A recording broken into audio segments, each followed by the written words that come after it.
أعوذ بالله من الشيطان الرجيم. بسم الله الرحمن الرحيم. بسم الله الرحمن الرحيم. Assalamualaikum warahmatullahi wabarakatuh. Innal hamdalillah nahmaduhu wa nasta'inuhu wa nastaghfiruh wa na'udzu billahi min shururi anfusina wa sayyiati a'malina.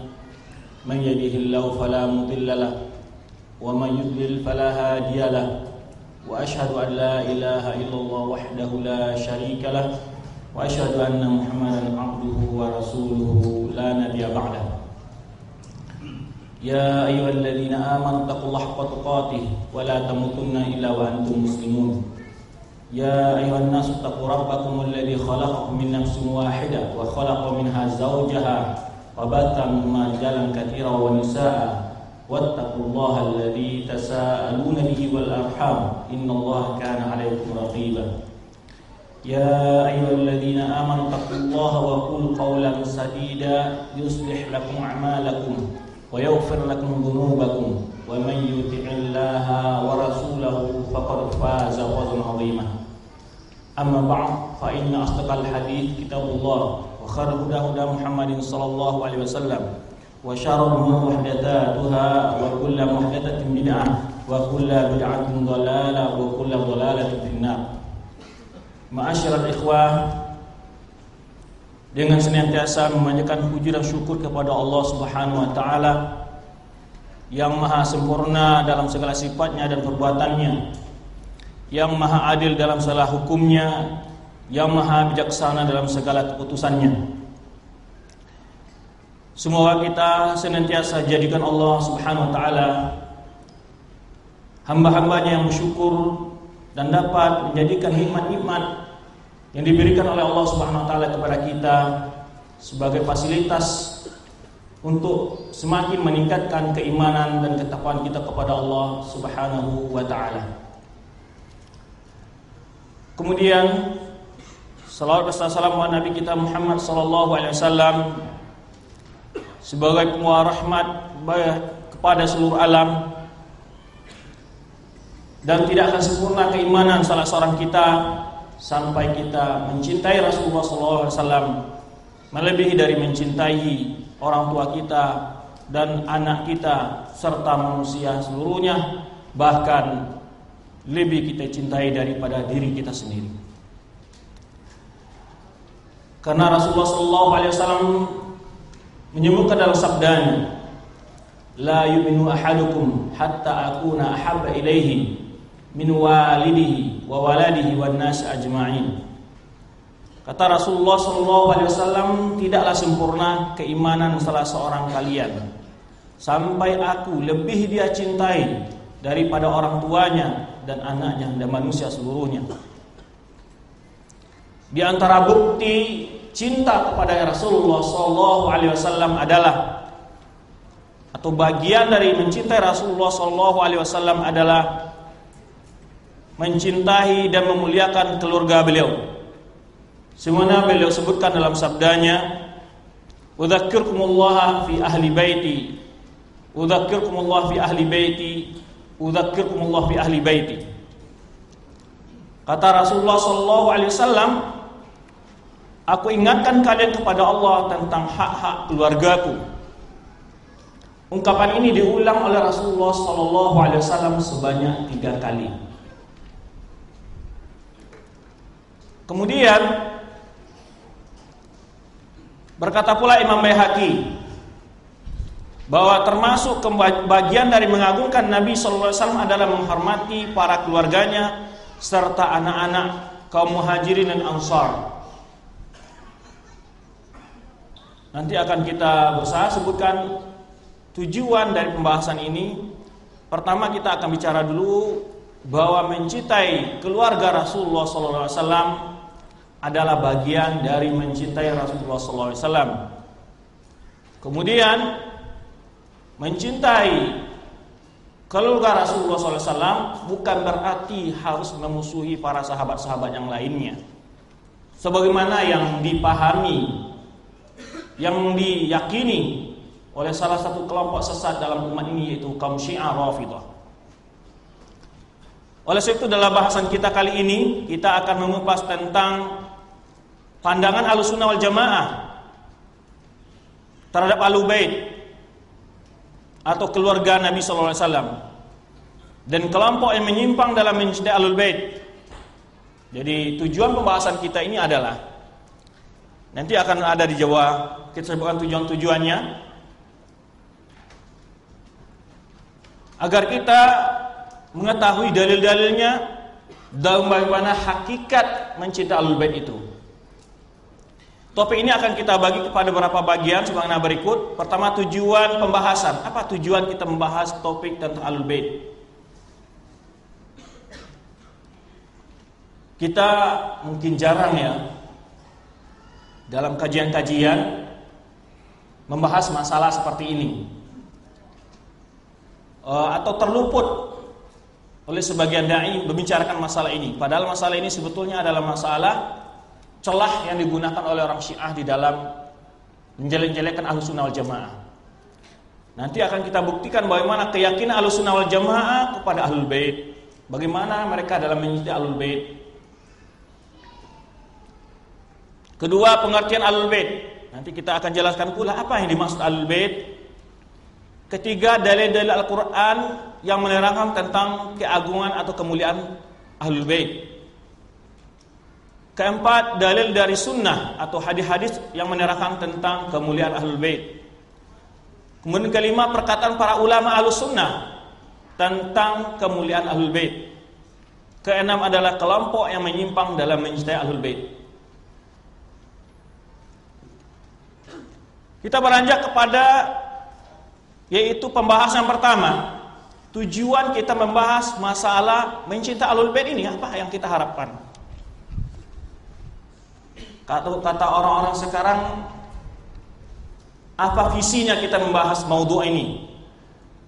Tujuan yang diharapkan sehingga ketika antum mendengar sebuah ceramah, membuat sebuah pembahasan, dapat mengambil faedah sesuai dengan tujuan yang diharapkan dari pembahasan tersebut.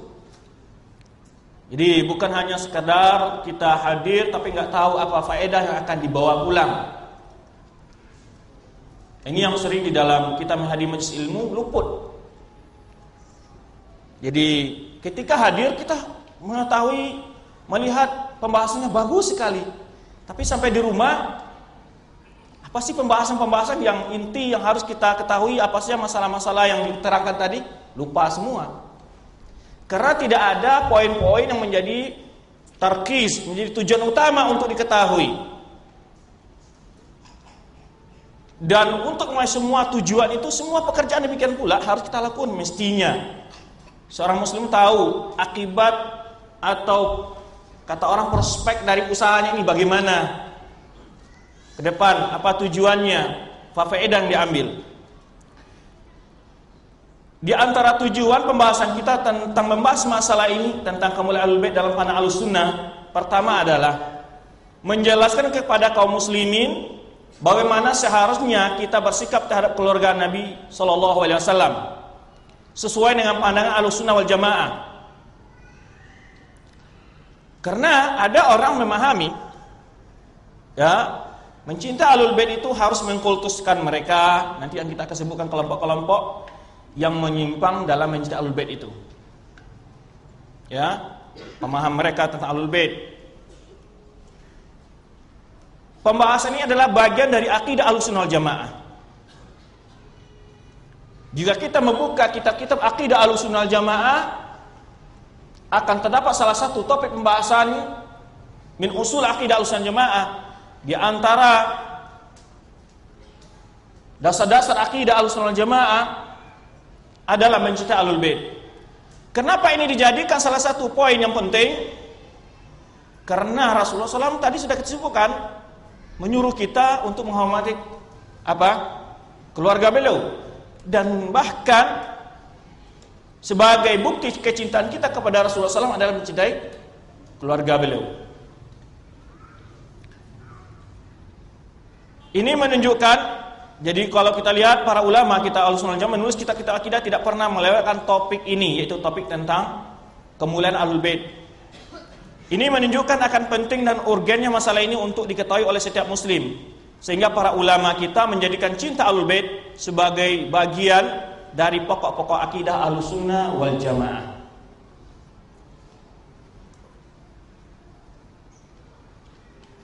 Kedua, sebagai jawaban dan bantahan terhadap orang atau kelompok yang mengkreditkan atau memojokkan Ahlussunnah wal Jamaah atau mencela Ahlussunnah wal Jamaah dan menuduh mereka tidak mencintai Ahlul Bait atau keluarga Nabi. Padahal Ahlussunnah wal Jamaah kalau dibuka kitab-kitab mereka, baik ketika menerangkan hadis-hadis yang tentang kemuliaan Ahlul Bait, itu jelas sekali bagaimana pandangan Ahlussunnah wal Jamaah. Tapi ada kelompok-kelompok yang menuduh bahwa Ahlussunnah wal Jamaah tidak mencintai Ahlul Bait, tidak memuliakan Ahlul Bait. Kenapa mereka tidak dianggap memuliakan Ahlul Bait? Karena tidak sama memandang Ahlul Bait tadi. Ketika mereka mengkultuskan Ahlul Bait, dan nanti akan kita sebutkan bagaimana bentuk-bentuk pengkultusan mereka terhadap Ahlul Bait tersebut. Dan berapa sisi perbedaan nanti antara pandangan Ahlussunnah wal Jamaah terhadap kemuliaan Ahlul Bait dengan para aliran sesat yang lainnya. Nah, ini jawaban bagi kita yang mereka selalu biasanya mempengaruhi orang-orang awam kita, atau isu tentang Ahlussunnah dituduh sebagai nawasib atau sebagai orang yang memusuhi Ahlul Bait itu sudah lama digunakan oleh orang Syiah Rafidhah ketika ingin menggoda, ketika ingin merayu para awam Ahlussunnah untuk masuk ke dalam mazhab Syiah Rafidhah. Ahlul Bait dizalimi, ya kan, terzalimi, kita harus membela keluarga Rasul. Setiap kaum muslimin pastilah mempunyai kecintaan kepada keluarga Nabi. Lalu mereka bikin cerita bohong bahwa orang Ahlussunnah wal Jamaah menzalimi Ahlul Bait dan sebagainya, kamu harus bergabung dengan kelompok yang menamakan mazhabnya mazhab Ahlul Bait dan seterusnya. Jadi isu ini telah lama disebarkan dan dimanfaatkan oleh orang Syiah Rafidhah untuk mempengaruhi orang-orang awam Ahlussunnah wal Jamaah agar menerima ajaran Syiah Rafidhah. Itu mereka menuduh, menyebarkan tuduhan bahwa Ahlussunnah wal Jamaah orang yang tidak memuliakan Ahlul Bait. Tujuan pertama tadi kita sebut agar kita tahu dalil-dalilnya tentang wajib mencintai Ahlul Bait, kemudian siapa mereka Ahlul Bait dan bagaimana hakikat mencintai Ahlul Bait itu. Pertama adalah tentu untuk kita amalkan tentang akidah kita. Kedua, sebagai jawaban terhadap orang yang menuduh bahwa orang Ahlussunnah wal Jamaah tidak memuliakan Ahlul Bait. Yang mana isu ini sering dipakai oleh orang-orang Syiah Rafidhah untuk menarik orang-orang Ahlussunnah wal Jamaah ke dalam kesesatan mereka. Maka mereka menuduh orang-orang Ahlussunnah wal Jamaah tidak mencintai Ahlul Bait. Itu sebagai jawaban terhadap tuduhan mereka. Bahkan hal ini adalah salah satu isu santer yang mereka tuduhkan setiap saat kepada Ahlussunnah. Maka melalui bahasan ini kita buktikan kebohongan tuduhan mereka tersebut terhadap Ahlussunnah wal Jamaah. Ketiga, tujuan pembahasan kita adalah adanya kelompok yang menjadikan sikap kecintaan kepada Ahlul Bait sebagai alat untuk memecah belah kaum muslimin dan mengiring mereka ke arah kesesatan dan kekufuran. Ya, mereka berdalil, kami ini kan kelompok Ahlul Bait. Lalu mereka merekayasa berbagai bentuk macam pemahaman agama yang bahkan kadang-kala sampai pada tingkat kekufuran yang semuanya memakai tameng Ahlul Bait. Bahkan mereka menjadikan sikap cinta Ahlul Bait sebagai alat untuk menutupi berbagai kesesatan dan kebatilan yang mereka lakukan. Semua kesesatan itu mereka nisbahkan, ini adalah kami waris dari Ahlul Bait. Ini adalah perkataan Ahlul Bait. Ya. Adanya kelompok yang menjadikan ini sikap cinta kepada Ahlul Bait sebagai untuk menutupi kesesatan yang mereka lakukan. Sehingga kalau dikritik, kita dianggap orang yang tidak cinta kepada Ahlul Bait. Kalau kita kritik pemahaman-pemahaman itu, Itu mereka menyalahkan kita, ini orang yang menentang Ahlul Bait. Padahal itu bukanlah perkataan perbuatan Ahlul Bait, tapi mereka memakai nama Ahlul Bait, mencatut nama Ahlul Bait untuk pemikiran-pemikiran dan pemahaman yang keliru tersebut. Mereka menisbatkan berbagai macam bentuk perkataan dan perbuatan bid'ah dan kekufuran kepada Ahlul Bait dengan penuh kedustaan dan kebohongan. Seperti diantara mengatakan Al-Quran itu tidak asli, tentang nikah mut'ah dan segala macamnya itu semuanya mereka katakan ini adalah perkataan Ahlul Bait. Akidah Ahlul Bait semuanya mereka sandarkan, berbagai bentuk pemikiran-pemikiran itu nanti akan kita sebutkan nanti. Ya, di antara contoh-contoh kedustaan mereka terhadap Ahlul Bait. Yang keempat, tujuan kita adalah agar membongkar tentang adanya sebagian orang yang menisbahkan diri kepada Ahlul Bait ini sebagai alat untuk membohongi manusia dan mengeruk keuntungan duniawi di balik itu. Gimana? Di masa sekarang banyak orang yang mengaku sebagai keturunan Ahlul Bait demi mencari perhatian, kemuliaan dan kedudukan di tengah-tengah umat manusia. Saya kan dari Ahlul Bait. Ya, kalau mau sembuh, ini bekas minum saya, banyak berkahnya, lalu dijual, kan begitu. Karena dia bagian Ahlul Bait, sehingga tangannya harus dicium, kemudian mengambil macam bentuk berkah-berkah dari mereka dan seterusnya. Semuanya bukan gratis, harus dengan uang. Sampai-sampai menamakan majlis Ahlul Bait dalam zikir segala macam. Untuk apa? Untuk pelaris.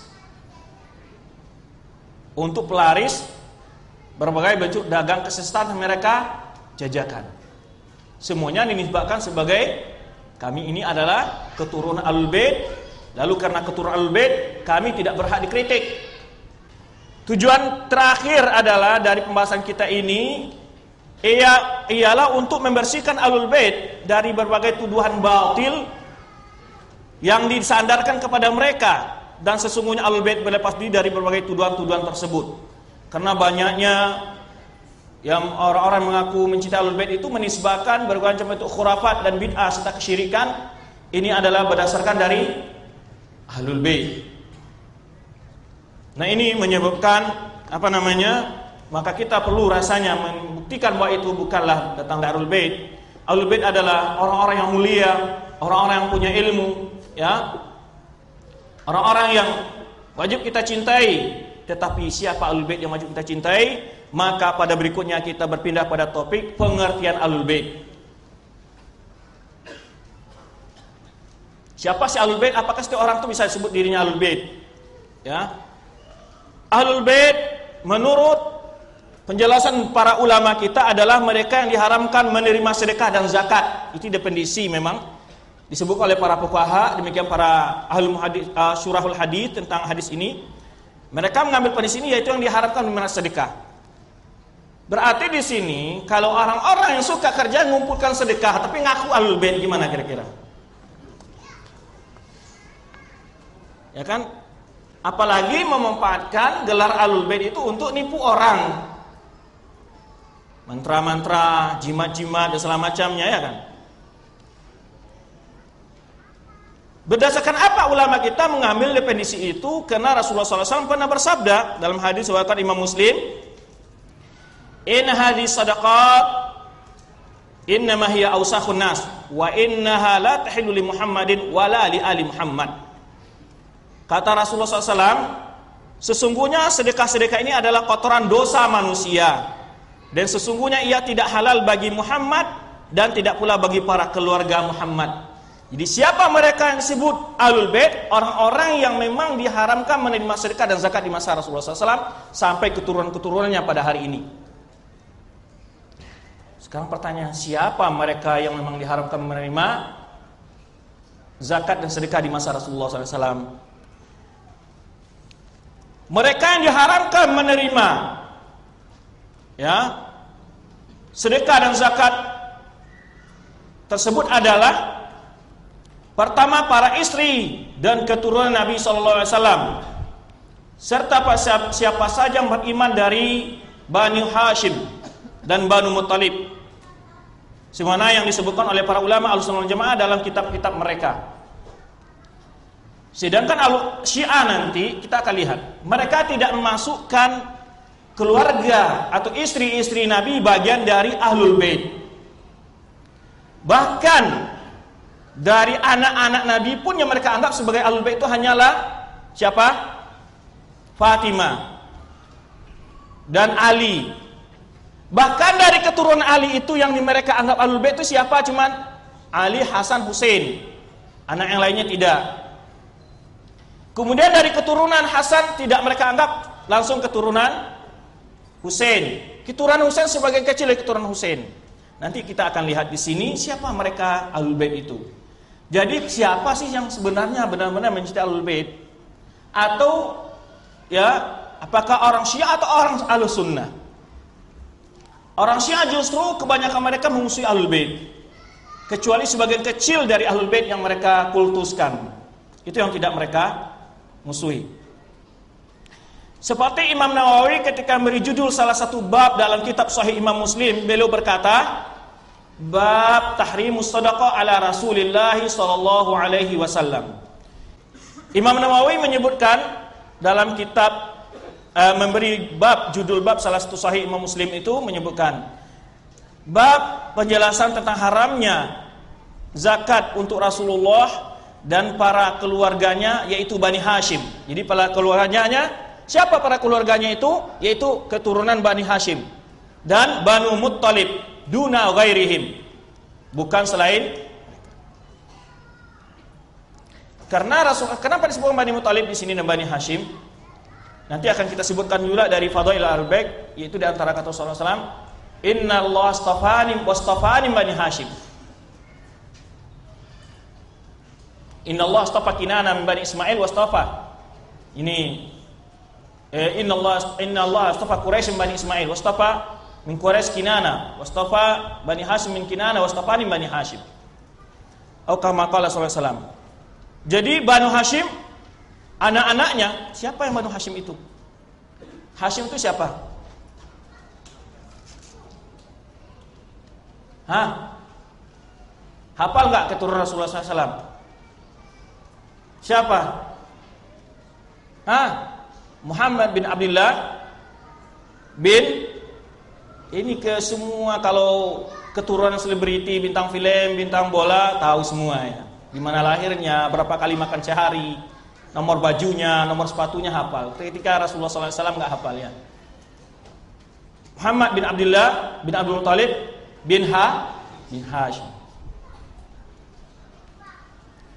bin Lu'ay bin Murrah ila akhir bin Ghalib sampai terakhir Kinana. Kemudian ini maksudnya, yaitu kakek Nabi SAW kedua, Hashim. Jadi keturunan Bani Hashim dan keturunan Bani Muttalib. Sedangkan Hashim gak punya anak laki-laki kecuali siapa? Abdul Muttalib. Abdul Muttalib, kenapa dinamakan Abdul Muttalib? Yang mana Hashim ini nikah dengan salah seorang Bani Khazraj atau dari Madinah. Lalu pamannya menyebut, yang namanya siapa nama asli Abdul Muttalib ini? Syaibatul Hamd namanya. Asli namanya. Tatkala sampai di Mekah karena perjalanan jauh dari Madinah, dia itu badannya lemah kelihatannya, agak kemerah-merahan, agak kotor gitu ya dalam perjalanan. Yang menyebut pamannya itu Muttalib ini. Disebutlah dia Abdul Muttalib, budak maksudnya. Padahal tidak, itu anak saudaranya. Anak saudara dari Hashim. Semenjak itu terkenallah namanya Abdul Muttalib. Nah, yang Abdul Muttalib punya anak berapa orang? 10 orang laki-laki semua, karena dia pernah berdoa. Karena dia yang menjaga Ka'bah. ketika dia keturunan juga tidak lahir, dia punya kekuatan ini, power untuk menjaga Ka'bah ini, perlu anak laki-laki yang banyak. Dia berdoa pada Allah dan bernazar, jika Allah memberinya 10 anak laki-laki akan dikorbankan salah seorang di antaranya, sembelih. Lalu ketika setelah punya anak 10 orang, mulailah mau menunaikan nazarnya ini, dicabutlah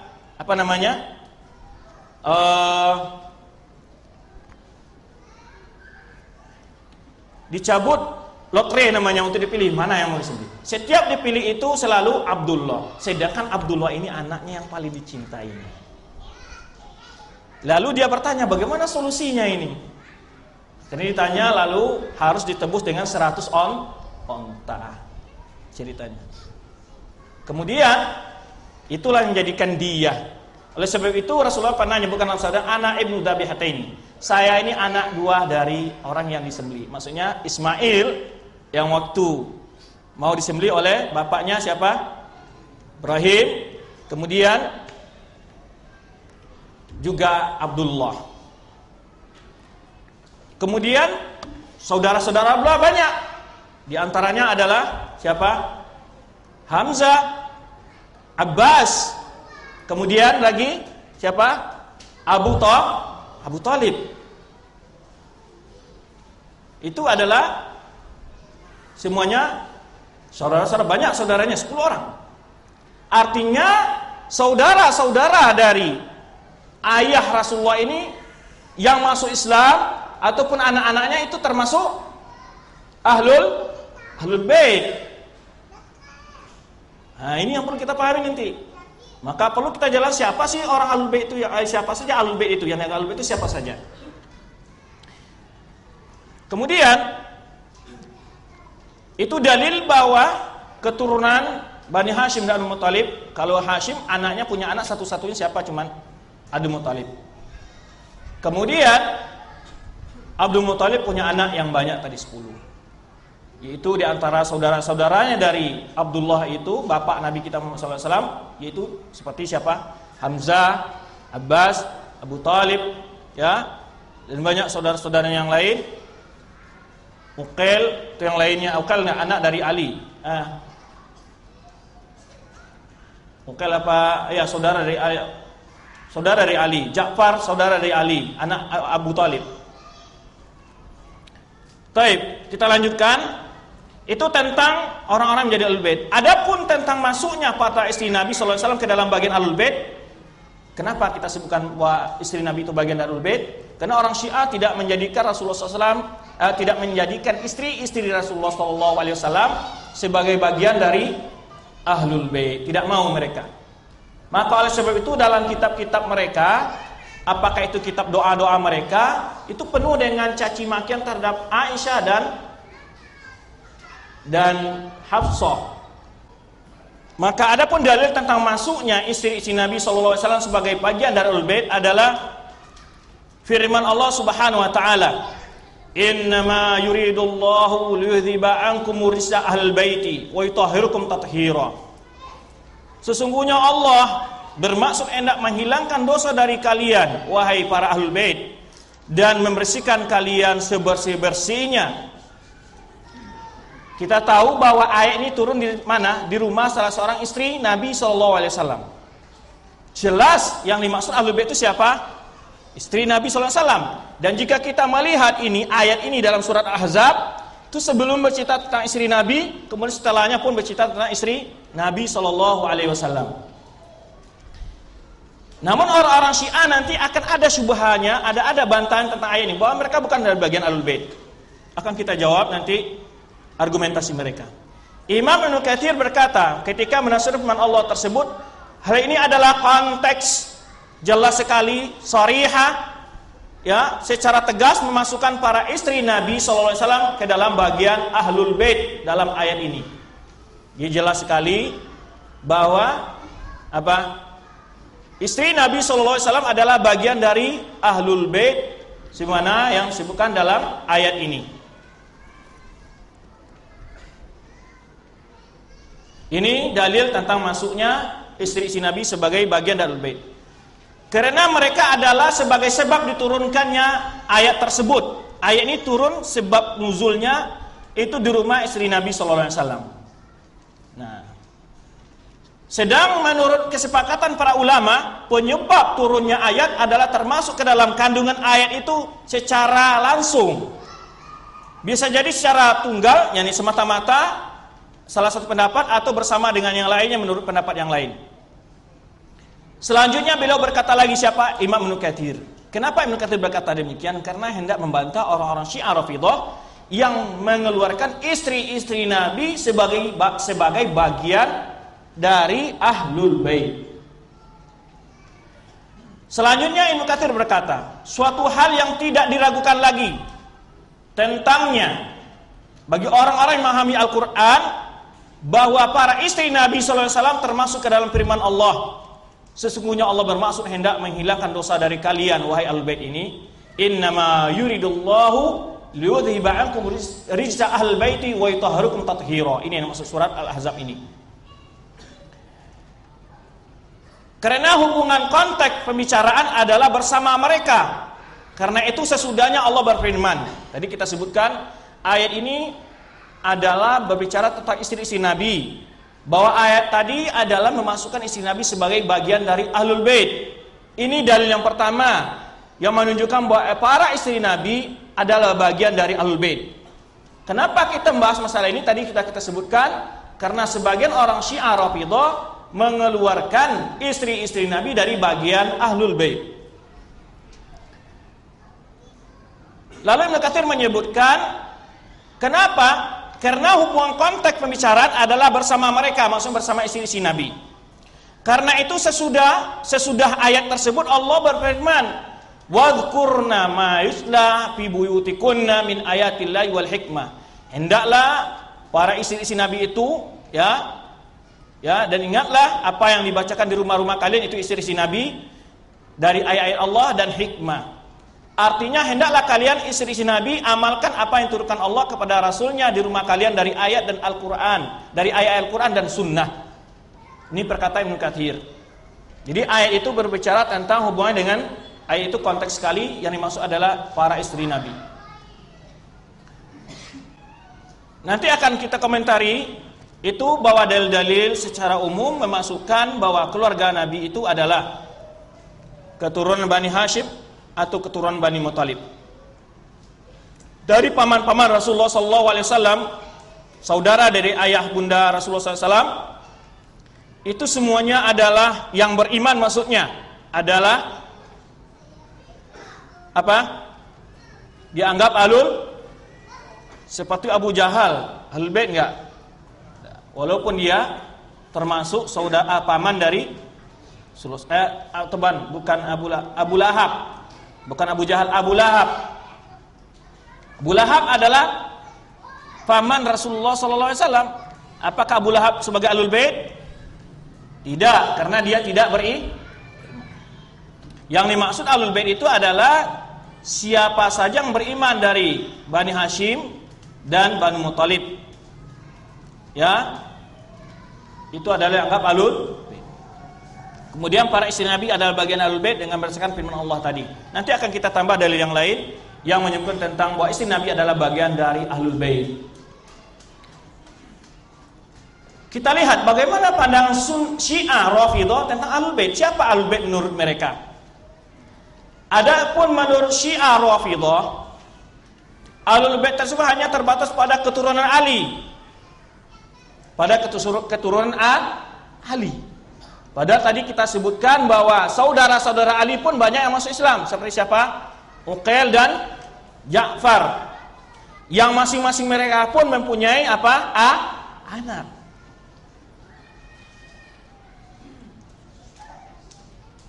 Kemudian mereka membatasi lagi dari keturunan Ali hanya keturunan Husain. Padahal jika kita perhatikan nasab atau garis keturunan Nabi SAW pada kitab-kitab yang menerangkan tentang hal tersebut, amat banyak sekali yang beriman dari kalangan anak paman beliau selain dari Ali bin Abi Thalib. Begitu pula dari anak Abu Thalib selain Ali, ya. Jadi dari paman beliau selain Abu Thalib,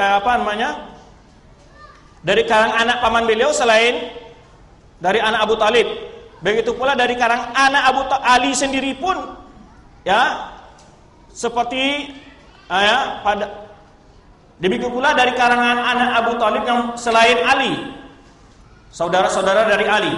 Tadi kita sebutkan orang Syiah membatasi Ahlul Bait itu keturunan Ali sampai di keturunan Husain saja. Padahal Ali pun tidak hanya Husain anaknya, ada Hasan. Hasan pun memiliki keturunan. Nanti kita sebutkan raja di sini ada, untuk lihat nih keturunan Ali di sini. Keturunan Ali. Ya, keturunan Ali di sini antum lihat Ali, ada Hasan, ada Husain, ada Ali, ada Muhammad, ada Ja'far, ada Musa. Ya. Ini keturunan dari kemudian masing-masing memiliki anak. Ini antum lihat di sini, itu lihat. Di sini terbukti pula bahwa Ali tidak pernah membenci sahabat-sahabat yang lainnya. Buktinya para Ahlul Bait menamakan anak-anak mereka dengan nama-nama sahabat. Antum lihat di situ. Ali siapa nama anaknya? Ada nama anaknya Abu Bakar yang meninggal ketika di padang Karbala. Jadi kalau mereka umpamanya, kenapa mereka mengkultuskan Husain saja, sedangkan yang meninggal waktu di Karbala itu tidak hanya Husain, Abu Bakar, anak Ali. Kemudian di antara nama anak Ali juga Umar. Kemudian ada Utsman, juga anak Ali juga meninggal ketika bersama-sama kakaknya Husain di Karbala. Ya. Kemudian ada Abbas, juga meninggal di Karbala. Ada nama Ali lagi Khadijah. Ya. Itu nama anak Ali. Samping ada anaknya namanya Hasan yang tertua, kemudian Husain. Anak Ali. Ya. Nah, kalau kita lihat dari anak Hasan, antum lihat di antara nama anaknya siapa? Abu Bakar dan Umar. Itu pun meninggal waktu di padang Karbala. Di antara anak nama Hasan lagi Hamzah. Kemudian anak Husain yang istishhad, ini anak Husain, anak dari Ali. Nama anaknya siapa? Umar. Ini menunjukkan kalau orang benci kepada seorang, mungkin dia namai anaknya dengan nama musuhnya. Ini kenapa dia? Berarti dia melihat Umar, Utsman, Abu Bakar, semua sahabat-sahabat ini adalah apa? Orang-orang yang patut dicontoh, sehingga dia mengabadikan namanya pada anaknya. Kan begitu. Karena bukti contoh cintanya para sahabat kepada sahabat-sahabat yang lain. Ahlul Bait mencintai para khalifah-khalifah yang lainnya. Gak mungkin dia menamai anak-anaknya dengan nama musuhnya, orang yang terbenci. Tapi kalau antum tahu, Syiah itu sangat benci kepada orang bernama Abu Bakar, orang bernama Umar, orang bernama Utsman.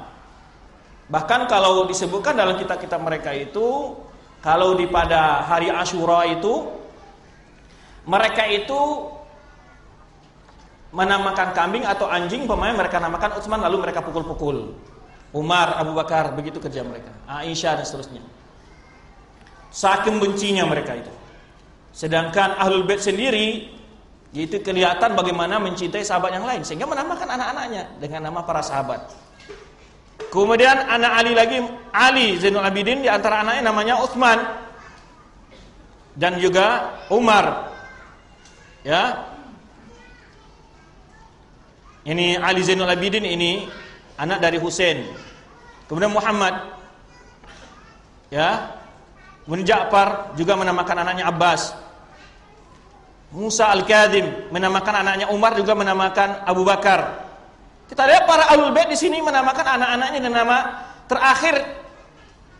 Ya. Juga Muhammad bin Ali Al-Jawad menamakan anaknya, ini imam-imam Syiah ini.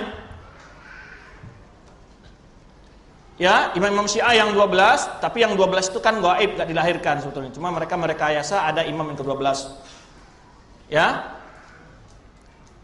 Antum lihat di sini di antara nama anaknya siapa? Aisyah. Itu betapa banyak ini mereka menamakan nama anaknya Aisyah. Musa Al-Kadhim juga menamakan anaknya Aisyah. Ja'far Shadiq juga menamakan anaknya Aisyah. Ini membuktikan keindahan betapa mereka itu mencintai sahabat dan Aisyah. Berbeda dengan orang Syiah. Nah, Oleh sebab itu, tadi kita sebutkan kalau mereka orang Syiah membatasi Ahlul Bait itu pada keturunan Ali, lalu dari keturunan Ali mereka batasi pada keturunan Husain. Padahal Ali punya anak yang banyak. Bahkan juga anak Abu Thalib tidak hanya Ali, juga ada Uqail, juga punya anak, juga ada Ja'far, juga punya anak, Ja'far At-Tayyar yang masyhur. Kemudian dari kalangan paman Rasulullah SAW, ya banyak yang masuk Islam seperti Hamzah, Abbas, ya ini paman Rasulullah SAW yang masuk Islam.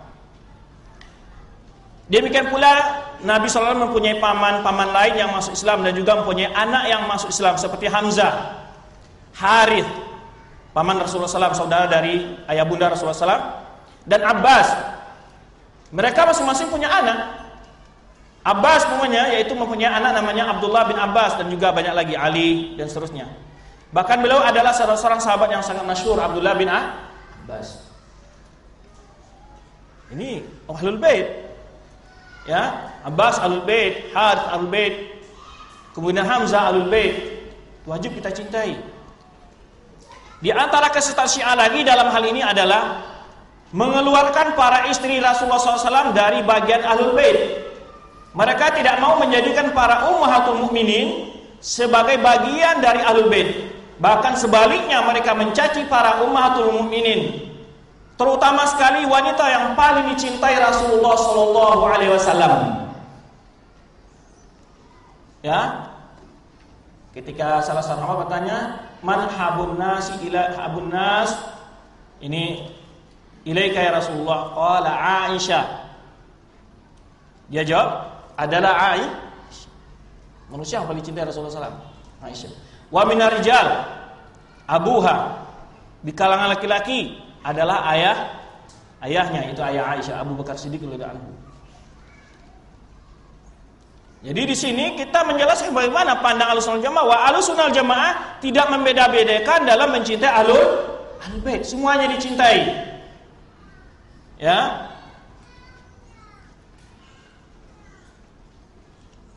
Kemudian juga ya,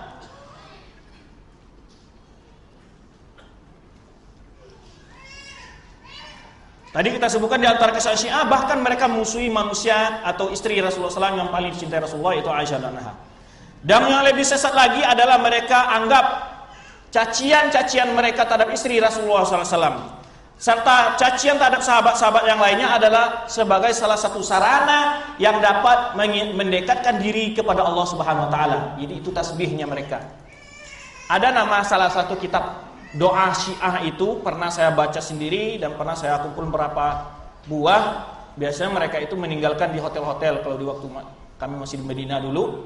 Itu ada namanya Miftahul Jinan. Isinya adalah melaknat Abu Bakar, melaknat Umar, melaknat Utsman, melaknat Aisyah.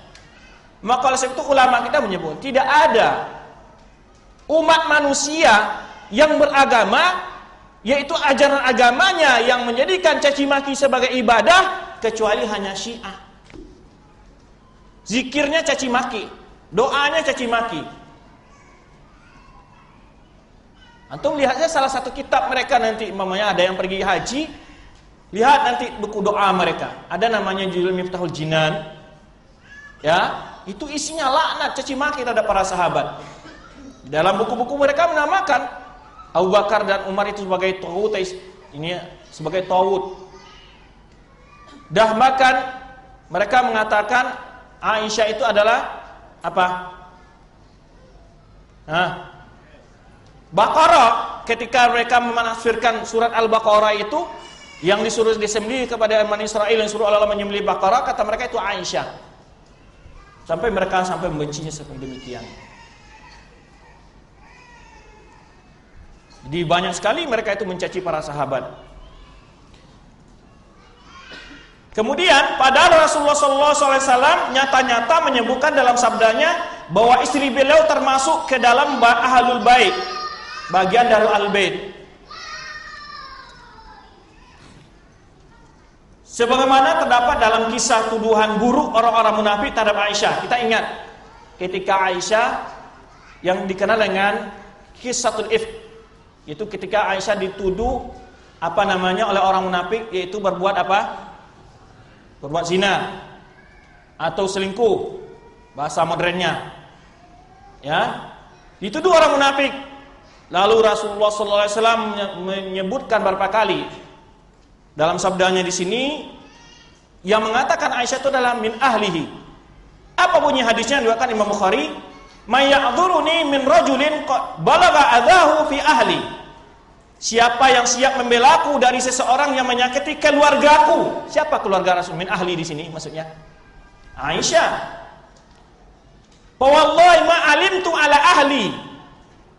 Demi Allah aku tidak mengetahui tentang keluargaku illa khairan, kecuali yang baik. Aku tidak tahu tentang keluargaku kecuali keluargaku adalah wanita yang baik. Sebutkan kata-kata ahli di sini sudah yang kedua kalinya. Wa qad dzakaru rajulan ma alimtu alaihi illa khairan. Dan mereka juga menyebutkan seseorang, ini sahabat maksudnya. Tidak aku ketahui tentangnya kecuali baik. Lalu diingatkan lagi Rasulullah SAW, wa kana yadkhul ala ahli illa ma'i. Yang mana ia tidak pernah masuk ke rumahku kecuali bersamaku. Jadi jelas di sini bahwa Aisyah itu min ahli kata Rasulullah SAW. Adalah keluarga Rasulullah. Ini tambahan dalil dari ayat yang kita sebutkan pertama tadi, bahwa hadis ini menunjukkan bahwa istri Rasulullah adalah termasuk keluarga Rasul. Itu tidak mungkin, jelas. Nah, itu di antara dalil yang menyebutkan bahwa istri Rasulullah SAW adalah bagian dari Ahlul Bait. Nanti akan kita tambah lagi dalil ini, dalil yang kedua dari hadis. Nanti akan kita jawab tuduhan orang Syiah terhadap bahwa istri Rasulullah SAW tidak bagian dari Ahlul Bait. Namun itu sedikit tentang tadi kita definisi Ahlul Bait. Siapa kelompok yang sesat dalam mendefinisikan Ahlul Bait? Itu makanya tadi pembahasan kita tentang siapa mereka Ahlul Bait. Bahwa Ahlul Bait itu tidak hanya keturunan Ali, tidak hanya keturunan Husain. Jadi Ahlul Bait itu banyak jumlahnya. Ahlus Sunnah mencintai semua Ahlul Bait. Adapun orang Syiah hanya mencintai sebagian kecil dari Ahlul Bait. Ini ya, maka kita lihat bagaimana perbandingan antara Ahlus Sunnah dengan orang Syiah Rafidhah. Kalau mereka mengatakan siapa Ahlul Bait, kita tanya. Yang mereka anggap Ahlul Bait itu hanyalah keturunan Ali, mengerucut kepada keturunan Husain, terus ke Ja'far Shadiq terusnya. Nah, itu Ahlul Bait menurut mereka. Namun itu yang Ahlul Bait tadi, Ahlul Bait adalah siapa? Banu Hashim atau Banu Muthalib dan para istri Rasulullah SAW. Nah, di sisi lain ada pula orang yang mengaku-ngaku dari keturunan Ahlul Bait. Ya. Padahal dia adalah Jawa asli. Ya, ngaku sebagai keturunan Ahlul Bait, padahal dia tidak keturunan Ahlul Bait. Ini besar dosanya. Tapi karena pengakuannya sebagai Ahlul Bait itu membawa faedah duniawi, terutama masalah tabarruk, berkah dan segala macamnya, menggembirakan honornya, mereka memanfaatkan isu Ahlul Bait sebagai modal untuk mencari harta, menipu manusia. Di sisi lain ada pula orang yang mengaku-ngaku dari keturunan Ahlul Bait demi untuk mendapat kedudukan dan kemuliaan serta kesenangan duniawi. Padahal ia bukan keturunan Ahlul Bait. Orang yang menisbahkan diri kepada keturunan orang lain padahal ia tidak dari keturunan mereka, maka hal ini adalah suatu kedustaan yang paling besar dan ia akan dilaknat oleh Allah dan para malaikat serta manusia seluruhnya. Sebagaimana sabda Rasulullah SAW. Jadi itu yang keturunan Ahlul Bait yang benar-benar kita cintai, yang benar-benar kita hormati adalah memang tadi keturunan siapa? Bani Hashim yang beriman, kemudian para istri Rasulullah SAW. Namun bila ada orang-orang yang nyatanya tidak ada hubungan sedikit pun dari Ahlul Bait, lalu mengaku-ngaku dari Ahlul Bait, lalu kita tidak mau menganggap dia sebagai Ahlul Bait, lalu kita dianggap orang yang tidak mencintai Ahlul, siapa yang salah? Kita disalahkan itu. Orang yang mengaku sebagai Ahlul Bait lalu kita tidak anggap sebagai, mereka salahkan kita. Kan begitu. Lalu melengketlah pada kita orang yang memusuhi Ahlul. Nah, ini kenyataan banyak kan? Padahal kita mencintai Ahlul Bait, cuman yang tidak kita mau orang-orang yang mengaku-ngaku keturunan Ahlul Bait ini tidak kita jadikan sebagai Ahlul Bait. Banyak memang orang-orang yang mengaku-ngaku keturunan Ahlul Bait itu karena ingin mendapat kehormatan dan kemuliaan di tengah-tengah manusia. Ya. Rasulullah SAW menyebutkan orang yang menisbahkan diri kepada suatu kaum padahal dia tidak keturunan kaum itu dosa sangat besar. Kata Rasulullah dalam hadis yang diriwayatkan Imam Bukhari, "Inna min a'zamil fira ayyadda'i ar-rajulu ila ghairi abihi." Atau ayyud'a ar-rajulu ila ghairi abihi. Sesungguhnya di antara kedustaan yang amat besar adalah seseorang mengaku kepada bukan ayahnya, bukan pada keturunannya. Bin-binnya dinisbahkan kepada orang lain. Ini besarnya dosanya. Seorang yang mengaku-ngaku. Oleh sebab itu kalau ada orang ini, kadang-kadang orang nanya, kamu ini keturunan Arab? Saya tahu tidak, saya ini asli Indonesia. Itu yang pasti, ya kan? Mungkin keturunan nenek-nenekmu, Allahu alam. Yang penting kakek saya asli Indonesia. Karena sering orang nanya, kamu ini apa orang India, apa orang Pakistan, atau orang Arab? Saya orang Indonesia. Kadang-kadang orang-orang ngaku, iya saya keturunan Arab, ya kan? Supaya lebih agak gengsi ya. Jujur saja, ya. Jangan jual pula keturunan, ya kan?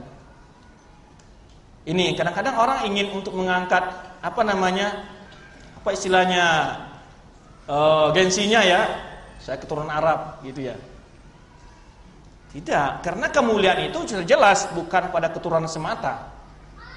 Oleh sebab itu dalam surah Hujurat Allah sebutkan, "Inna akramakum indallahi atqakum." Yang paling mulia insya Allah itu orang paling bertakwa.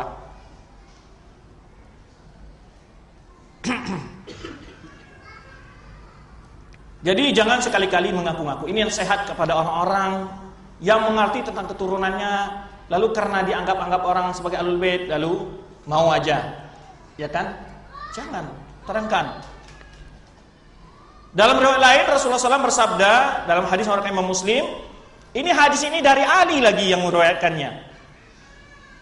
Di Kufah Ali membacakan hadis ini karena sudah mulai kelihatan di masa Ali bin Abi Thalib orang-orang pada ngaku sebagai bagian dari Ahlul Bait, ya kan, menjual-jual nama. Ima untuk mempengaruhi nanti dapat kekuasaan, menjadi khalifah, menjadi amir segala macam. Sehingga mereka ngaku-ngaku sebagai Ahlul Bait. Maka saat itu Ali bin Abi Thalib menyampaikan sabda Rasulullah SAW, "Wa man idda'a ila ghairi abihi aw intama ila ghairi mawalihi fa alaihi la'natullahi wal malaikati wan nas ajma'in la yaqbalullahu minhu yaumal qiyamati sarfan wala adla." Kata Ali radhiyallahu anhu meriwayatkan dari Rasulullah SAW bahwa beliau bersabda, barang siapa yang mengaku bukan kepada ayahnya atau menyandarkan diri kepada bukan kaumnya, maka atasnya adalah laknat Allah dan para malaikat serta manusia seluruhnya. Allah tidak akan menerima darinya pada hari kiamat amalan wajib dan tidak pula amalan sunnah lainnya. Dapat laknat dari Allah, malaikat dan manusia seluruhnya. Coba bayangkan. Masih pede ngaku-ngaku sebagai Ahlul Bait, bahkan kita sebetulnya tidak bagian dari Ahlul Bait. Dilaknat oleh Allah, malaikat dan para manusia semuanya. Itu yang kita maksud Ahlul Bait. Dan siapa yang tidak Ahlul Bait? Orang-orang yang mengaku bahkan dia bukan keturunan Ahlul. Tapi bagaimana sikap kita kalau ada orang ngaku sebagai Ahlul Bait dan kita tidak tahu, apa kita lakukan? Terserah dia. Ahlul Bait enggak Ahlul Bait, silakan kamu jadi Ahlul Bait. Tapi bukan dijadikan Ahlul Bait itu sebagai apa? Untuk memvonis, untuk sebagai legalitas apa? Terhadap kemungkaran dan bid'ah-bid'ah yang dilakukan. Mentang-mentang Ahlul Bait lalu punya otoritas untuk boleh bikin-bikin ajaran baru dalam Islam, enggak. Ya kan? Karena Ahlul Bait yang menjadi patokan yang kita hormati, kita muliakan adalah orang-orang benar-benar menjalankan ajaran Islam dan sunnah Rasulullah sallallahu alaihi wasallam. Di sana ada lagi kekeliruan orang, yaitu menjadikan slogan Ahlul Bait untuk melegalkan bid'ah dan kesesatan yang ia lakukan. Ya, sebagian orang ada yang menjadikan slogan Ahlul Bait sebagai otoritas untuk merekayasa dan melegalkan ajaran-ajaran sesat di tengah-tengah umat Islam. Seharusnya jika mereka benar-benar Ahlul Bait, tentu mereka akan benar-benar mengamalkan dan membela ajaran yang dibawa oleh kakek mereka, yakni baginda Rasulullah sallallahu alaihi wasallam.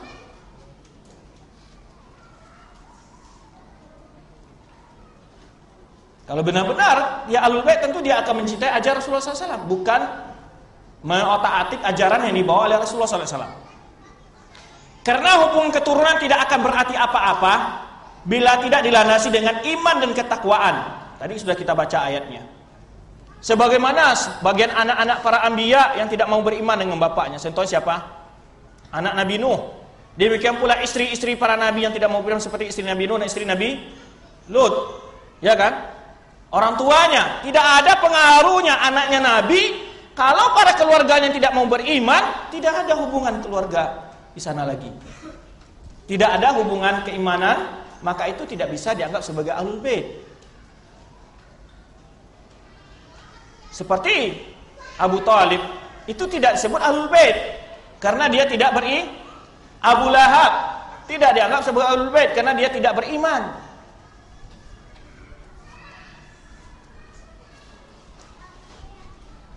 Kemudian, dan juga dalam sabda Rasulullah SAW menyebutkan dalam hadis yang Imam Muslim, "Man bata bihi amalu lam yusri bihi nasabuh." Orang yang dilambatkan oleh amalnya tidak akan bisa didorong oleh keturunannya. Ada faedahnya itu. Yang menjadi patokan utama adalah maka itu Rasulullah SAW berkata kepada anak perempuan beliau dan para bibi beliau dan Abbas. Apa beliau sebutkan ketika beliau memanggil karib kerabat beliau?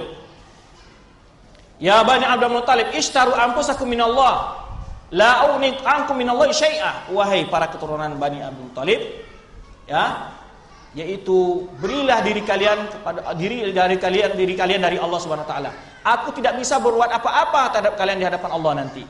Ya Abbas, amma Rasulillah, ishtaru nafsaka minallah. La uni anka minallahi syai'a. Wahai Abbas.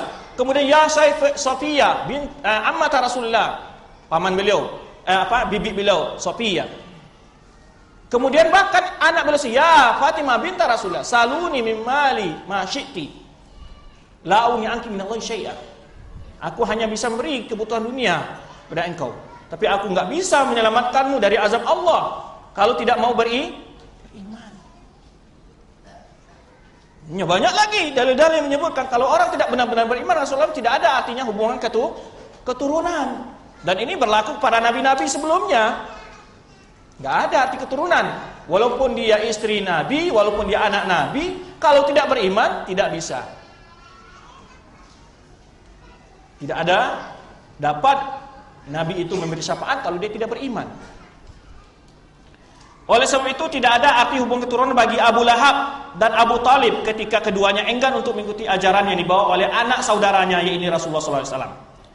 Sebagaimana pula halnya keluarga para nabi sebelum Nabi Muhammad SAW, seperti istri dan anak Nabi Nuh, bapak Nabi Ibrahim, dan istri Nabi Lut, sekalipun mereka tersebut keluarga nabi, keluarga para nabi, namun hubungan keturunan tidak bisa membebaskan mereka dari azab Allah ketika tetap dalam kekufuran mereka.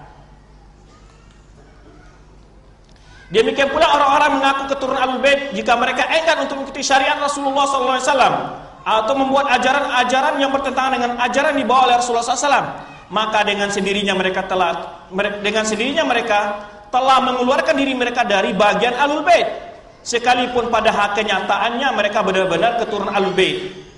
Sebab hubungan keturunan tidak akan berarti apa-apa jika tidak disertai dengan iman dan amal soleh. Jadi kalau ada orang benar dia keturunan Ahlul Bait namanya secara nasab ya, lalu dia tidak mau beriman, dengan sendirinya telah menggugurkan haknya sebagai Ahlul Bait. Siapa yang dilambatkan amalnya tidak akan bisa dipercepat oleh hubungan keturunannya. Sebagaimana pula beliau katakan kepada paman dan anak perempuan beliau sendiri, ya Bani Abdul Muttalib, la ugni ankum minallahi syai'a.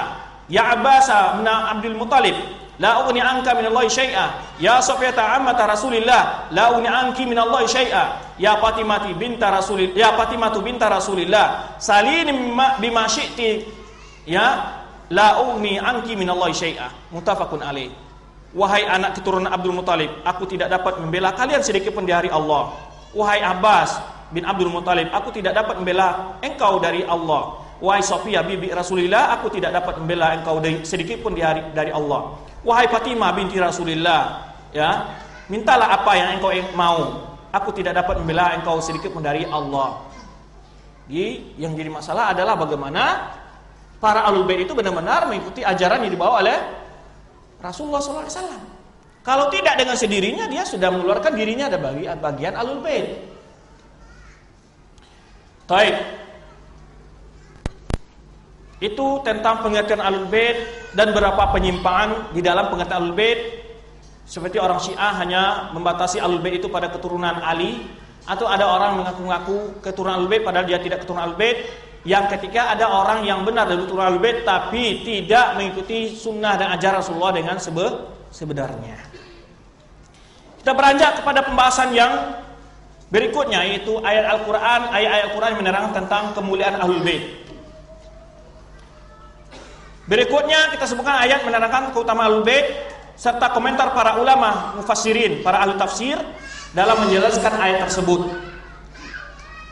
Istri seseorang adalah merupakan bagian dari keluarganya. Tadi kita sebutkan bahwa istri Rasulullah SAW adalah termasuk keluarga Rasulullah. Sebagaimana ketika Allah menceritakan tentang keluarga Nabi Ibrahim, apa kata Nabi Allah menceritakan tentang Nabi Ibrahim? Qalu atajabina min amrillah. Ya, para malaikat itu berkata kepada Nabi Ibrahim, ya, apakah kalian merasa heran tentang ketetapan Allah?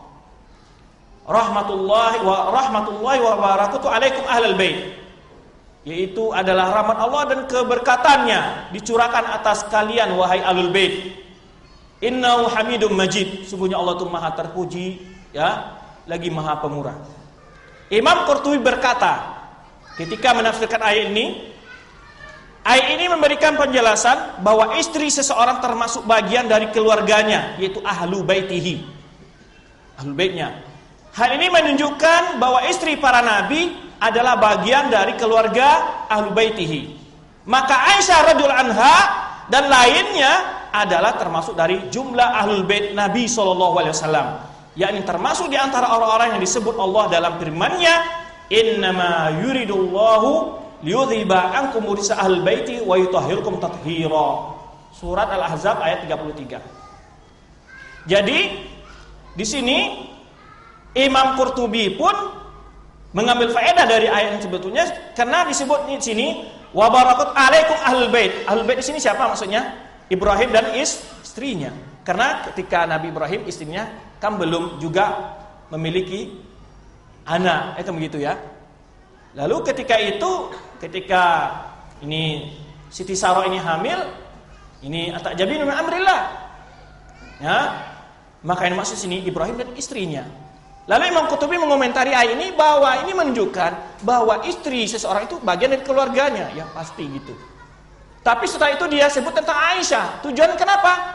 Agar ini bantahan terhadap orang-orang Syiah Rafidhah yang tidak menjadikan Aisyah bagian dari keluarga Nabi SAW dan istri-istri Nabi yang lainnya. Nah ini, jadi para ulama kita selalu mengkritik secara tidak langsung apa yang dipahami orang-orang Syiah Rafidhah, termasuk Imam Qurtubi di sini dalam tafsirnya. Lalu ketika menafsirkan ayat tersebut di atas, Imam Qurtubi berkata lagi, ya, Imam Qurtubi menafsirkan ayat yang tersebut di atas, yaitu innama yuridullah. Ini maksud di sini adalah surat Al-Ahzab ayat 33 tadi. Sesungguhnya Allah bermaksud hendak menghilangkan dosa dari kalian wahai para ahlul bait, ya, dengan sebersih-bersihnya. Apa kata Imam Qurtubi? Allah telah memuliakan istri-istri Nabi SAW dengan menjadikan mereka sebagai ummahatul mukminin, ibunda orang-orang beriman, yaitu dalam hal tentang wajibnya memuliakan, berbuat baik, menghormati, dan diharamkan menikahinya atas kaum mukminin laki-laki. Hal yang membedakan antara mereka dengan ibu kandung sendiri adalah mereka diwajibkan untuk berhijab dari kaum laki-laki yang bukan mahram. Jadi kalangan laki-laki umat Islam, para istri Nabi harus berhijab. Para sahabat yang tidak masuk mahram bagi istri Nabi. Itu saja beda dengan ibunda kita. Tapi beda dengan orang Syiah, kerjanya melaknat ibunda kita. Kan? Karena Allah sebutkan dalam surah Al-Ahzab ini kan konteks ini bercerita tentang istri Nabi semua. Wa azwajuhu mada? Ummahatukum, kata Allah di surah Al-Ahzab. Istri-istri Nabi itu adalah orang tua kalian, ummahatukum. Maka Imam Qurtubi setelah menafsirkan ayat di atas bahwa ini kemuliaan yang diberikan Allah kepada istri Nabi ketika Allah menjadikan mereka sebagai Ahlul Bait yang wajib kita hormati dan kita muliakan. Demikian pula Syekh Syankiti menjelaskan ayat yang sama dan membantah pendapat yang mengeluarkan istri Nabi dari bagian Ahlul Bait. Sesungguhnya ini qarina, kata Syekh Syankiti dalam tafsirnya Adwa'ul Bayan ketika menjelaskan ayat yang di atas tadi, sesungguhnya qarina atau bukti dari masuknya dari maksud konteks ayat secara tegas menyatakan bahwa para istri Nabi SAW termasuk ke dalam ayat tersebut. Karena di awal ayat Allah berfirman, ya, qul li azwajika, kata Allah kan mulai dari ayat ini, katakanlah kepada istri-istrimu. Lalu setelah itu Allah berfirman, innama yuridullahu liyudhiba ankum rijsal baiti. Sesungguhnya Allah bermaksud hendak membersihkan kalian dari dosa dengan sebersih-bersihnya, kata Allah. Itu jelas karena awal ayat berbicara tentang istri-istri Nabi. Kemudian setelah itu ayat itu datang lagi kata Allah, wadhkurna ma yutla fi buyutikunna. Hendaklah para istri-istri Nabi itu mengingat apa yang dibaca di rumah-rumah mereka, yaitu tentang Al-Qur'an dan sunnah. Nah jelas, ini ayat ini semuanya konteks tentang istri Nabi SAW. Tapi orang Syiah nanti ada jawabannya terhadap hujah kita ini. Lalu kita jawab lagi nanti. Kemudian beliau kemukakan dalil lain. Kemudian setelah itu Imam Syankiti mengemukakan dalil lain bahwa istri seseorang adalah termasuk yang disebut keluarganya atau ahlu baitihi. Kata beliau, hal yang sama dari perihal masuknya para istri dalam sebutan Ahlul Bait dalam firman Allah tentang istri Nabi Ibrahim, sama dengan apa yang ditafsirkan oleh Imam Qurtubi. Qalu ata'jabina min amrillah rahmatullahi wa barakatuhu alaikum ahlul bait. Para malaikat itu berkata, apakah kamu merasa heran tentang ketetapan Allah? Itu adalah rahmat Allah dan ketetapannya, keberkatannya dicurahkan atas kamu wahai ahlul bait. Kemudian adapun dalil yang menunjukkan tentang masuknya selain istri-istri Nabi ke dalam ayat tersebut adalah berdasarkan hadis Nabi SAW.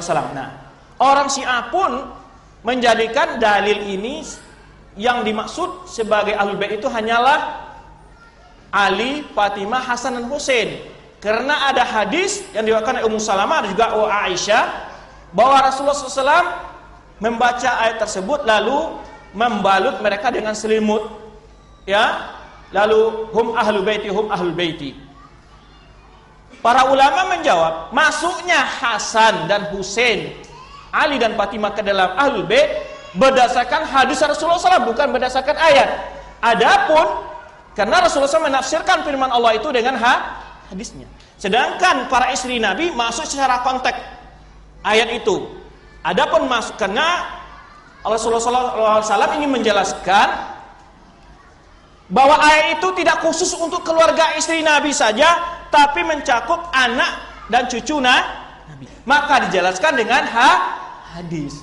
Maka masuknya keturunan Ali, Fatimah ke dalam Ahlul Bait berdasarkan hadis, bukan berdasarkan ayat.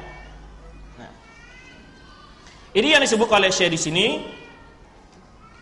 Adapun dalil yang menunjukkan tentang masuknya selain mereka, yaitu selain istri Nabi ke dalam ayat tersebut adalah berdasarkan hadis Nabi SAW. Bahwa ia bersabda tentang Ali, Fatimah, Hasan dan Husain, mereka adalah bagian dari Ahlul Bait. Dan Nabi SAW berdoa kepada Allah untuk mereka agar dihilangkan kotoran dosa dari mereka dan dibersihkan dengan sebersih-bersihnya.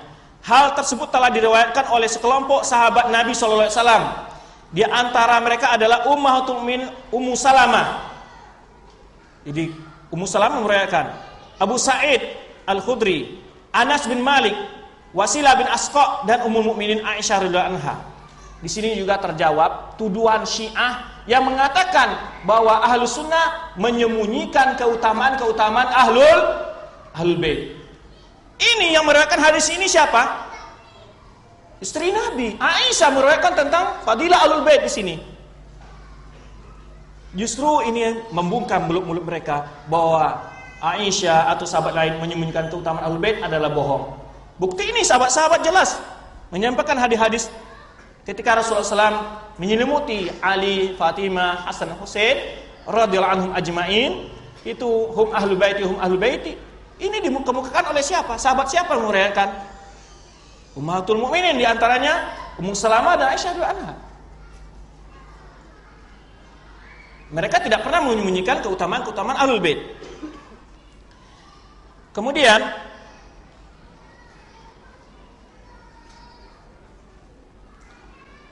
jika ada yang berkata, nah sekarang ada jawaban orang Syiah terhadap ayat ini. Sesungguhnya dhamir kata ganti dalam ayat, apa dhamir kata ganti di situ orang kedua tunggal ya? Liyudhiba ankum, kum itu kan dhamir untuk laki-laki, untuk perempuan. Untuk laki-laki, maka orang Syiah mengatakan ini dhamir kan untuk laki-laki, istri-istri Nabi kan perempuan, berarti yang dimaksud ayat ini hanya laki-laki. Loh, kok siapa masuk ke dalamnya? Siapa? Fatimah. Karena memang apabila berkumpul dalam suatu ruangan, satu tempat antara laki-laki dan perempuan, itu bahasa Arab menggunakan dhamir apa? Laki-laki. Ya ayyuhalladzina amanu kutiba alaikumusiyam. Wahai orang-orang beriman, diwajibkan kepada kalian untuk berpuasa. Alaikum. Adakah alaikun? Kan enggak ada dhamir perempuan di situ. Cuma ada alaikum. Kalau begitu berarti soal puasa itu hanya wajib bagi orang laki-laki. Ini kebodohan mereka dengan bahasa. Ini musibah. Karena bila bercampur antara laki dan perempuan, dhamir yang digunakan itu adalah dhamir laki-laki. Tapi kalaupun kalian ambil itu menurut pemahaman kalian, itu kan dhamirnya untuk laki-laki. Loh, kok Fatimah masuk? Iya mas, ya kan? Nah inilah bagaimana mereka itu, ini yang namanya syubhat ya ikhwan. Kalau antum tidak belajar, antum akan terpukau. Ketika belajar bahasa Arab sedikit-sedikit kan, oh iya ya, antum itu untuk laki-laki, kan nggak masuk perempuan. Ya. Kalau tidak belajar di sinilah ikhwan, butuhnya belajar itu di situ. Agar kita tidak mampu ditipu oleh orang-orang yang ingin menipu. Dan mereka berkomentar tentang ayat ini. Itu dhamir yang digunakan untuk laki-laki. Masa masuk di situ adalah siapa? Aisyah dan istri Nabi, kan perempuan. Nanti akan banyak jawabannya. Dan juga wa yutahhirukum tathira, yutahhirukum juga masih dhamir laki-laki. Bukan yutahhirukunna. Ya kan? Kalau perempuan itu yutahhirukunna. Ini kata siapa? Orang Syiah Rafidhah yang ingin mengeluarkan istri-istri Nabi termasuk ke dalam ayat ini. Menggunakan kata ganti untuk laki-laki. Kalau seandainya yang dimaksud istri-istri Nabi kata orang Syiah, tentu akan digunakan kata-kata ganti untuk perempuan, yaitu liyudhiba ankunna wa yutahhirukunna. Nah, maka jawaban dari dua sisi. Ini baru kita jawab. Tanggapan mereka Syiah ini, bagaimana jawabannya? Dijawab dari dua sisi. Sebenarnya tadi sudah kita jawab di antaranya. Ya kan? Kalaupun menurut pemahaman kalian itu hanya untuk laki-laki, piye Mas Fatimah dimasukkan ke sana? Hah? Kemudian juga kita jawab bahwa biasanya bahasa Arab bila bercampur antara laki dan perempuan digunakan kalimat laki dhamir pengganti laki. Beda dengan bahasa Inggris. Semuanya apa? Kita kan sama aja. Kamu digunakan untuk laki-laki dan perempuan. Di sini ketelitian bahasa Arab. Bila digunakan dhamir perempuan itu berarti khusus untuk perempuan. Laki-laki nggak masuk. Dan digunakan dhamir laki-laki itu perempuan masuk kecuali ada qarinah. Ada dalil yang menunjukkan bahwa perempuan tidak masuk. Baik, pertama jawabannya. Seperti yang telah kita jelaskan bahwa ayat tersebut mencakup istri-istri Nabi SAW dan lain mereka, yaitu Ali, Hasan, Husain dan Fatimah. Ya, Ali, Hasan, Husain itu laki-laki semua dan Fatimah. Seluruh ulama pakar bahasa telah bersepakat. Pakar bahasa apa? Bahasa Arab. Ya, bila digabung antara laki-laki dan perempuan dalam sebuah ungkapan, maka digunakan kata ganti laki-laki. Kedua jawabannya adalah di antara bentuk uslub bahasa Arab yang dengannya diturunkan Al-Quran adalah bahwa istri seseorang disebut ahlu, keluarga. Dan kalimat tersebut juga dipergunakan untuk penyebutan plural. Apa plural? Jamak. Jadi jamak laki-laki. Maka kata-kata ahlu itu secara makna mencakup laki-laki dan perempuan. Sedangkan yang dimaksud ahlu di sini ialah istri Rasulullah SAW. Sebagaimana firman Allah tentang Nabi Musa, yang mana yang dimaksud itu adalah istrinya, tapi ketika menggunakan kata-kata ahlu digunakan dhamir laki-laki supaya muwafaqah, supaya sesuai antara lafaz muzakkarnya dengan dhamirnya. Dhamir muzakkar, dhamir laki-laki. Itu maksudnya. Paham tak? Ahlu. Kan dalam bahasa Arab itu bentuknya itu namanya, bentuknya lafaznya itu adalah kalimat untuk digunakan laki-laki, ahlu. Paham kira-kira? Kalau muslim, umpamanya, kalau perempuan apa? Muslimah. Tapi ini adalah maknanya mencakup perempuan. Walaupun lafaznya berbentuk laki-laki. Tapi tidak semua kalimat yang mempunyai ta marbutah juga perempuan. Contohnya siapa?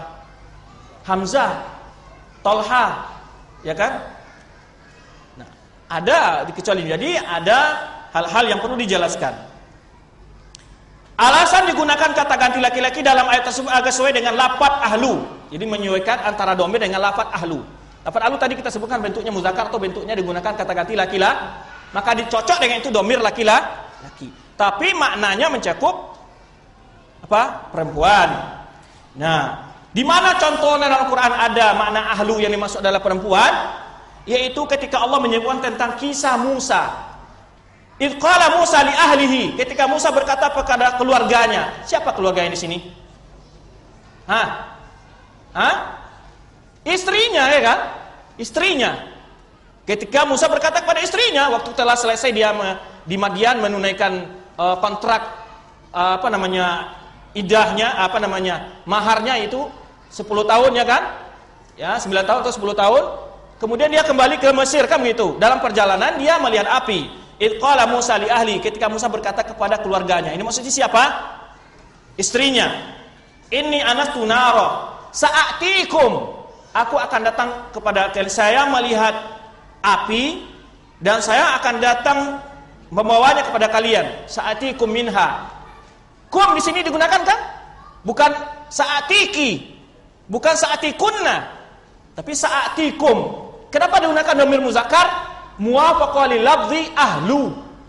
Karena ahlu itu adalah bentuk muzakkar atau bentuk digunakan lafaznya laki-laki. Ya. Kan digunakan sa'atiki, padahal yang dia bicara kepada istrinya. Kok dhamirnya laki-laki? Karena tujuannya agar sesuai antara lafaz ahlu dengan dhamir ini. Sa'atikum minha bi khabarin au a'tikum, juga lagi digunakan dhamir muzakkar lagi. Bisyihabin qabasin la'allakum tastalun. La'allakum, bukan la'allaki. Kenapa? Karena bicara masa ahlu. Ahlu itu jamak yang bentuk lafaznya muzakkar, tapi maknanya mencakup perempuan. Karena keluarga kita itu tidak laki-laki semua kan, istri perempuan jelas, yang gitu. Maka menggunakan kum di sini adalah untuk muwafaqah antara lafaz dengan domir. Nah, itu jawabannya. Itu yang mana firman Allah, ingatlah ketika Musa berkata kepada keluarganya, sesungguhnya aku melihat api, aku kelak akan aku ingin membawa kepadamu kabar daripada api itu, atau aku membawa kepadamu suluh api supaya kamu dapat berdiam, kata Musa. Padahal dia berkata kepada siapa?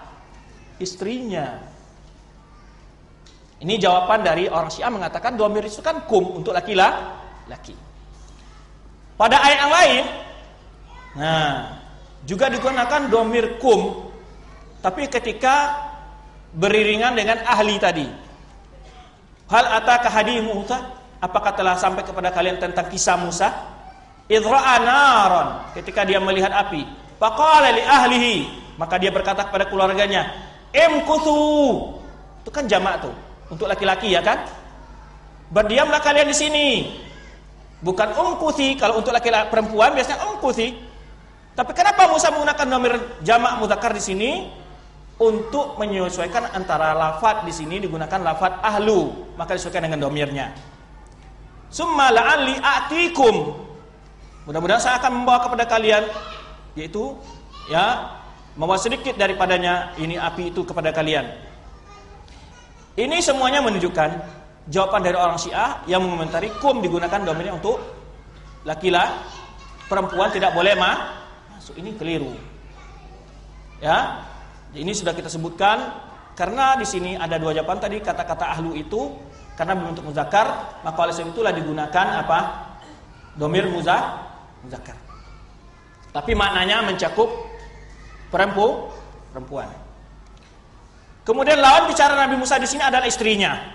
Sebagaimana disebutkan oleh para ulama, melalui apa yang dijelaskan oleh Syekh Syangkiti di atas dapat kita tarik kesimpulan beberapa hal. Satu, bahwa yang dimaksud tentang Ahlul Bait dalam surat Al-Ahzab adalah para istri Rasulullah SAW, karena ayat tersebut turun di rumah mereka. Demikian pula dengan melihat konteks ayat yang sebelumnya dan sesudahnya. Jika kita cermati dengan seksama, semuanya berbicara tentang istri-istri Rasulullah. Mulai dari ayat 28 dari surat Al-Ahzab tersebut sampai ayat ke-34 pada surat yang sama. Seluruhnya bicara tentang istri-istri Nabi SAW. Sedangkan ayat yang mengenai Ahlul Bait berada di antara ayat-ayat tersebut, yaitu pada ayat ke-33. Kedua, masuknya selain istri Nabi SAW ke dalam kandungan makna ayat tersebut tidak berdasarkan ayat, karena ayat turun di rumah istri Rasulullah SAW. Akan tetapi berdasarkan hadis yang menyatakan bahwa mereka termasuk ke dalam makna ayat tersebut. Seperti hadis berikut ini. Qalat Aisyah radhiyallahu anha, Aisyah berkata, kharajan Nabi SAW ghadatin, pada satu pagi Rasulullah keluar, wa alaihi mirtun, ya, dia membawa selimut, murahalun min sya'rin aw aswad. Ini Rasulullah SAW keluar dengan berselimut kain yang disulam berwarna hitam. Lalu datanglah Hasan, Faja'al Hasan ibnu Ali, fadakhalahu, kemudian Rasulullah SAW menyelimutinya. Kemudian datang Husain, maka ia menyelimuti pula. Kemudian datang pula Fatimah, kemudian menyemuti dia pula. Kemudian datang Ali, maka ia selimuti. Lalu Rasulullah SAW bersabda, thumma qala innama yuridullahu liyudhiba ankum rijsa ahlul baiti wa yutahhirakum tathira. Rasulullah SAW membacakan ayat tersebut, ya, sesungguhnya Allah bermaksud hendak menghilangkan dosa dari kalian. Ini wahai ahlul bait, dengan menyucikan kalian sebersih-bersihnya. Nah, ini masuknya ahlul bait. Jadi kenapa Rasulullah SAW ini menyebutkan hal ini, melakukan hal ini? Jangan tergambar bahwa yang ahlul bait itu hanyalah istri-istri Nabi. Maka Rasulullah SAW juga mengatakan bahwa keturunan beliau, cucu-cucu beliau adalah termasuk ahlul bait.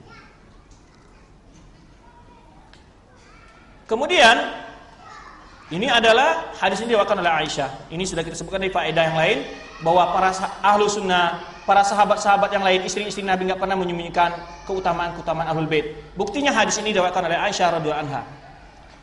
Ketiga, bahwa para sahabat tidak pernah menyembunyikan keutamaan Ali dan keluarganya. Jika kita cermati riwayat di atas adalah dari Aisyah. Hal ini menunjukkan bahwa Aisyah radhiyallahu anha tidak menyembunyikan keutamaan Ali dan keluarganya, apalagi sampai membenci mereka. Demikian pula para ulama Ahlussunnah tidak pernah menyembunyikan keutamaan Ahlul Bait sebagaimana yang dituduhkan oleh kaum Syiah Rafidhah kepada Ahlussunnah. Buktinya kitab-kitab Ahlussunnah penuh dengan riwayat-riwayat yang menyebutkan keutamaan-keutamaan Ahlul Bait, akan tetapi memang tidak memuat riwayat-riwayat palsu yang sampai pada tingkat mengkultuskan Ahlul Bait. Itu memang tidak dimuat oleh Ahlussunnah. Hadis-hadis yang palsu, maudhu', yang dikarang-karang itu memang enggak ada dalam kitab Ahlussunnah. Apalagi kandungannya sampai mengkultuskan Ahlul Bait. Tidak akan ada dalam kitab Ahlussunnah. Nah, ini yang ketika Ahlussunnah tidak memuat hadis-hadis palsu itu, dituduh mereka menyembunyikan keutamaan Ahlul Bait. Ya kan begitu? Berkata Syekh Islam Ibnu Taimiyah tentang keutamaan dan kemuliaan para istri Rasulullah SAW. Nah, ini terjawab pula. Ada yang menuduh bahwa Syekh Islam Ibnu Taimiyah tidak memuliakan istri Rasul, tidak mencintai Ahlul Bait. Inilah jawaban.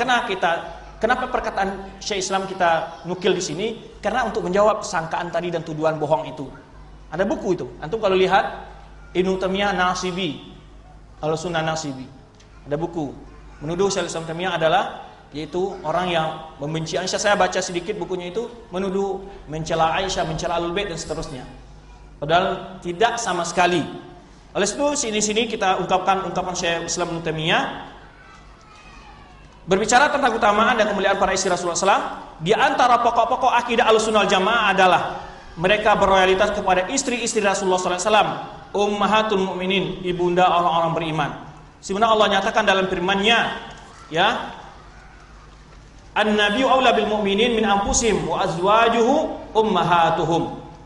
Nabi itu hendaknya lebih utama bagi orang-orang mukmin dari diri mereka sendiri, dan istri-istrinya adalah ibu-ibunda mereka. Ya, istri Rasulullah adalah ummahatul mukminin.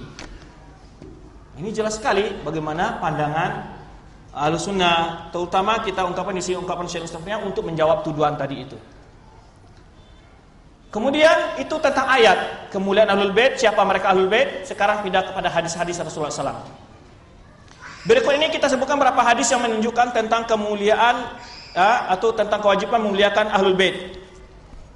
Hadis pertama, Rasulullah SAW pernah berkhutbah di hadapan para sahabat sekembalinya Rasulullah SAW dari melaksanakan haji wada di suatu tempat antara Makkah dan Madinah disebut dengan Ghadir Qum. Rasulullah SAW bersabda, "Amma ba'du, ala ayuhan nas, innama ana basyarun." Selanjutnya, wahai para manusia, sungguhnya aku ini adalah manusia. Jadi ana basyarun. Ini bantahan bagi orang-orang bahwa Rasulullah SAW diciptakan dari nur. Ya, atau Rasulullah tidak punya bayang-bayangan, atau Rasulullah adalah makhluk yang pertama kali diciptakan Allah, dan seterusnya. Banyak lagi keyakinan yang batil. Saku ini manusia. Boleh jadi ayat Rasulullah Rabbi, boleh jadi Allah, malaikat yang akan mencabut nyawanya sudah dekat, Pak Ujibu. Lalu perkenankan. Wa ana tarikum fikum saqalaini, aku tinggalkan di tengah kalian dua hal yang penting. Awaluhuma kitabullah, yang pertama adalah kitab Allah. Fihi huda wan nur. Di dalam kitab itu terdapat petunjuk dan cahaya. Fakhudhu bi kitabillah wa tamassaku bihi, maka ambillah kitab Allah dan pegang teguhlah kitab Allah tersebut. Wa fahatta ala kitabillah wa raghaba fihi. Rasulullah SAW menganjurkan orang-orang tetap berpegang teguh dengan kitab Allah dan memotivasi mereka untuk mengamalkan kitab Allah tersebut. Kemudian Rasulullah SAW berkata, "Tsumma qala wa ahlu baiti," dan para keluargaku. "Udzakirkumullah fi ahli baiti, udzakirkumullah fi ahli baiti, udzakirkumullah fi ahli baiti." Rawahu Muslim. Hadis ini diriwayatkan Imam Muslim. Aku ingatkan kalian kepada Allah tentang hak-hak keluargaku. Aku ingatkan kalian kepada Allah tentang hak-hak keluargaku. Aku ingatkan kalian kepada Allah tentang hak-hak keluargaku. Ini dalil menunjukkan bahwa wajibnya menghormati, memuliakan keluarga Rasulullah SAW. Tapi tidak dibeda-bedakan antara keluarga Rasul itu semuanya kita cintai, tidak hanya keturunan Ali radhiyallahu anhu. Dalam hadis ini Rasulullah SAW memberitahukan kepada para sahabat tentang ajal beliau yang sudah dekat. Maka dari itu beliau ingin meninggalkan beberapa nasihat untuk mereka sebagai pegangan setelah kepergian beliau. Hal ini menunjukkan akan pentingnya nasihat tersebut, karena beliau pertegas sebelumnya dengan ajal beliau yang sudah dekat. Nasihat pertama berpegang teguh dengan Al-Quran. Nasihat kedua menjaga hak-hak keluarga beliau. Hal yang menjadi hak-hak keluarga beliau adalah memuliakan dan menghormati mereka dan mengikuti nasihat-nasihat mereka selama sesuai dengan ajaran yang beliau tinggalkan. Adapun jika ada pendapat mereka yang tidak sesuai dengan ajaran yang beliau tinggalkan, maka kita tidak boleh taklid kepada mereka. Dalam hadis tersebut tidak ada perintah untuk wajib berpegang teguh dengan segala perkataan mereka, sebagaimana yang dipahami oleh sebagian orang. Itu orang Syiah Rafidhah. Kan dalam hadis tidak disebutkan. Gini, adakah pesan untuk berpegang teguh dengan Ahlul Bait? Kan enggak ada. Ittabi'uhum wa qalliduhum, enggak ada. Kan enggak ada di sini. Tapi yang disuruh kita di sini ada berpegang teguh dengan kitab Allah. Adapun ketika bicara tentang keluarga beliau, hanya beliau ingatkan tentang hak-hak keluarga beliau untuk dihormati, bukan dikultuskan. Adapun orang Syiah mengatakan kita wajib semua mengikuti apa yang dikatakan Ahlul Bait. Ya. Tetapi apa yang dikatakan Ahlul Bait itu banyak kebohongan yang mereka bikin sendiri, lalu mereka nisbahkan pada Ahlul Bait. Seperti menyatakan Al-Quran tidak asli, bolehnya bertaqiyah, bolehnya mut'ah dan segala macamnya. Nah, ini yang mereka maksud, ya, bagaimana mencari Ahlul Bait. Adapun kita Ahlussunnah wal Jamaah memuliakan mereka, menghormati mereka dan mengikuti perkataan mereka selama perkataan mereka itu apa? sesuai dengan Al-Quran dan Sunnah. Tapi bila nyata-nyata tidak sesuai dengan Al-Quran dan Sunnah, tidak perlu kita ikuti. Apalagi itu kebohongan yang disebabkan kepada Ahlul Bait. Kemudian berkata Imam Qurtubi, wasiat ini, Qurtubi di sini bukan Qurtubi yang ahli tafsir, ini Qurtubi yang lain, syarih kitab Sahih Muslim. Ya. Wasiat ini dan ketegasan ini adalah menunjukkan tentang wajibnya menghormati keluarga beliau, berbuat baik, memuliakan dan mencintai mereka. Kewajiban yang sangat ditekankan, tidak ada alasan bagi seorang pun untuk tidak melaksanakannya, kata Imam Qurtubi. Ini perkataan Ahlus Sunnah tentang wajibnya menghormati keluarga Nabi. Hadis kedua adalah berkata Syekh Islam Taimiyah, di antara usul Sunnah adalah annahum yuhibbuna ahla bait Rasulullah SAW. Ini sudah kita sebutkan tadi, bahwa pokok-pokok landasan akidah Ahlussunnah wal Jamaah adalah mereka mencintai para keluarga Rasul. Wa yatawallawnahum, mereka berloyalitas kepada mereka. Wa yahfazuna fihim wasiat Rasulullah, mereka menjaga wasiat Rasulullah tentang keluarga beliau. Haitsu qala yauma Ghadir Qum, ketika Rasulullah SAW menasihatkan waktu di Ghadir Qum, udzakirkumullah fi ahli baiti. Wa qala aidan lil Abbas, ketika Rasulullah juga berkata kepada pamannya Abbas radhiyallahu anhu, ketika Abbas mengadu kepada Rasulullah SAW bahwa sebagian orang Quraisy yajfu Bani Hashim. Apa makna yajfu? Yaitu mengolok Allah, merendahkan orang-orang Bani Hashim. Tadi sudah kita sebutkan bahwa Bani Hashim adalah bagian dari Ahlul Bait. Ini Abbas mengadu kepada Nabi SAW. Lalu Rasulullah SAW bersabda, walladzi nafsi biyadihi la yu'minu hatta yuhibbukum. Demi zat yang jiwaku berada di tangannya, ini demi Allah, mereka lah tidak akan sempurna iman mereka sampai mereka mencintai kalian demi Allah. Hatta yuhibbukum lillah, sampai mereka orang-orang Quraisy itu mencintai kalian karena Allah. Wa li qarabati, dan karena kalian adalah karib kerabatku. Ini Ahlul Baiti. Ini hadis Rasulullah SAW diriwayatkan Imam Ahmad dalam Fadail Sahabah, yang mana kata ini menunjukkan bahwa Rasulullah SAW tidaklah sempurna iman mereka, ini orang-orang Quraisy itu, sampai mereka mencintaiku karena mencintai kalian karena Allah dan karena kalian adalah karib kerabatku, kata Rasulullah SAW. Nah, ini dalil yang menunjukkan keutamaan Ahlul Bait. Hadis yang ketiga adalah hadis yang tadi kita sebutkan, innallaha astafa Bani Ismail. Sungguhnya Allah telah memilih anak Bani Ismail. Wastafa min Bani Ismail Kinana, dan Allah memilih dari Bani Ismail itu adalah kabilah Kinana. Ya. Kabilah Kinana.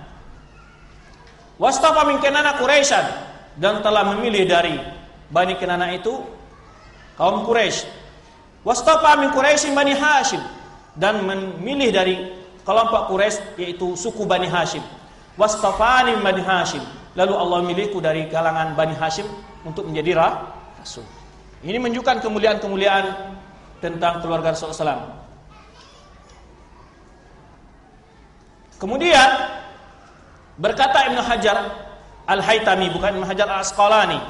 Ibnu Hajar Al-Haytami adalah ulama Syafi'iyah yang ahli fikih. Kalau Ibnu Hajar Al-Asqalani adalah juga min ulama Syafi'iyah, syarih Fathul Bari, yang menulis kitab Fathul Bari, yang mensyarahkan Sahih Bukhari. Apa kata Ibnu Hajar Haytami? Setelah beliau menyebutkan hadis-hadis tentang keutamaan Ahlul Bait, lalu mengatakan, dalam hadis-hadis ini adalah anjuran yang sangat jelas untuk mencintai mereka, ya, dan berbuat baik kepada mereka, memuliakan mereka, ya, dan beradab menunaikan hak-hak mereka yang wajib maupun yang mandub. Bagaimana tidak? Mereka adalah keluarga yang termulia di muka bumi ini, ya, baik secara nasab, ya, apalagi di antara mereka yang benar-benar mengikuti sunnah Rasulullah SAW. Itu wajib kita cintai. Kemudian perkataan para ulama Ahlus Sunnah tentang kemuliaan Ahlul Bait. Itu tadi tentang hadis-hadis, ya, setelah ayat Al-Quran, kemudian hadis-hadis Rasulullah SAW. Kemudian perkataan ulama Ahlus Sunnah tadi sudah sebagian kita sebutkan. Ada perkataan Imam Qurtubi, ada perkataan Ibnu Katsir, ada perkataan dari Syekh Islam Taimiyah, ada perkataan dari Ibnu Hajar Al-Haytami yang sini sudah juga kita sebutkan. Sekarang kita lihat perkataan ulama Ahlus Sunnah tentang kemuliaan Ahlul Bait. Ya. Berkata Umar bin Abdul Aziz, kenapa perkataan Umar bin Abdul Aziz yang ana pilih di sini? Karena agar kita buktikan, karena Umar bin Abdul Aziz adalah dari keturunan Bani Umayyah, yang mana orang Syiah selalu mencela mereka. Ya, padahal Bani Umayyah, ya, terdapat orang-orang yang mencintai Ahlul Bait dan mencintai Ahlul Bait itu sendiri. Ya, ini sebagai jawaban bahwa sebetulnya semua sahabat-sahabat yang dari Bani Umayyah maupun keturunan-keturunan mereka adalah mencintai Ahlul Bait. Mencintai Ahlul Bait. Tidak ada pernah terjadi kebencian antara Bani Umayyah dan dengan Ahlul Bait. Kalaupun terjadi barangkali mungkin dalam masalah kekuasaan, bukan masalah mencintai mamanya. Ketika jadi khilaf dengan antara Muawiyah dengan Ali, bukan masalah. Oleh sebab itu nggak ada Ali mencela Muawiyah, tidak ada Muawiyah mencela Ali. Hanya masalah menghukum orang yang membunuh Utsman saja perbedaan mereka. Bukan masalah tentang yang berhak menjadi khalifah, tidak. Muawiyah tahu sendiri bahwa yang berhak menjadi khalifah itu Ali memang. Tapi dia minta kepada Ali untuk menghukum orang-orang yang membunuh Utsman. Jadi perselisihan hanya tidak dalam masalah. Jadi oleh sebab itu tidak ada pernah di dalam Ali mengatakan bahwa Muawiyah itu jahat, kejam, nggak ada. Hatta perkataan Muawiyah pun nggak ada yang menghina-hina Ali, nggak ada. Antum temukan nggak ada. Sebagaimana juga Aisyah ketika perang Jamal tidak ada. Ya, bahkan ketika orang Khawarij menuntut kenapa Ali tidak menawan Aisyah ketika perang Jamal, kalau memang kenapa kamu perangi Aisyah? Kalau perang antara kaum mukminin berarti kamu amil mukminin atau amil kafirin, kata orang Khawarij.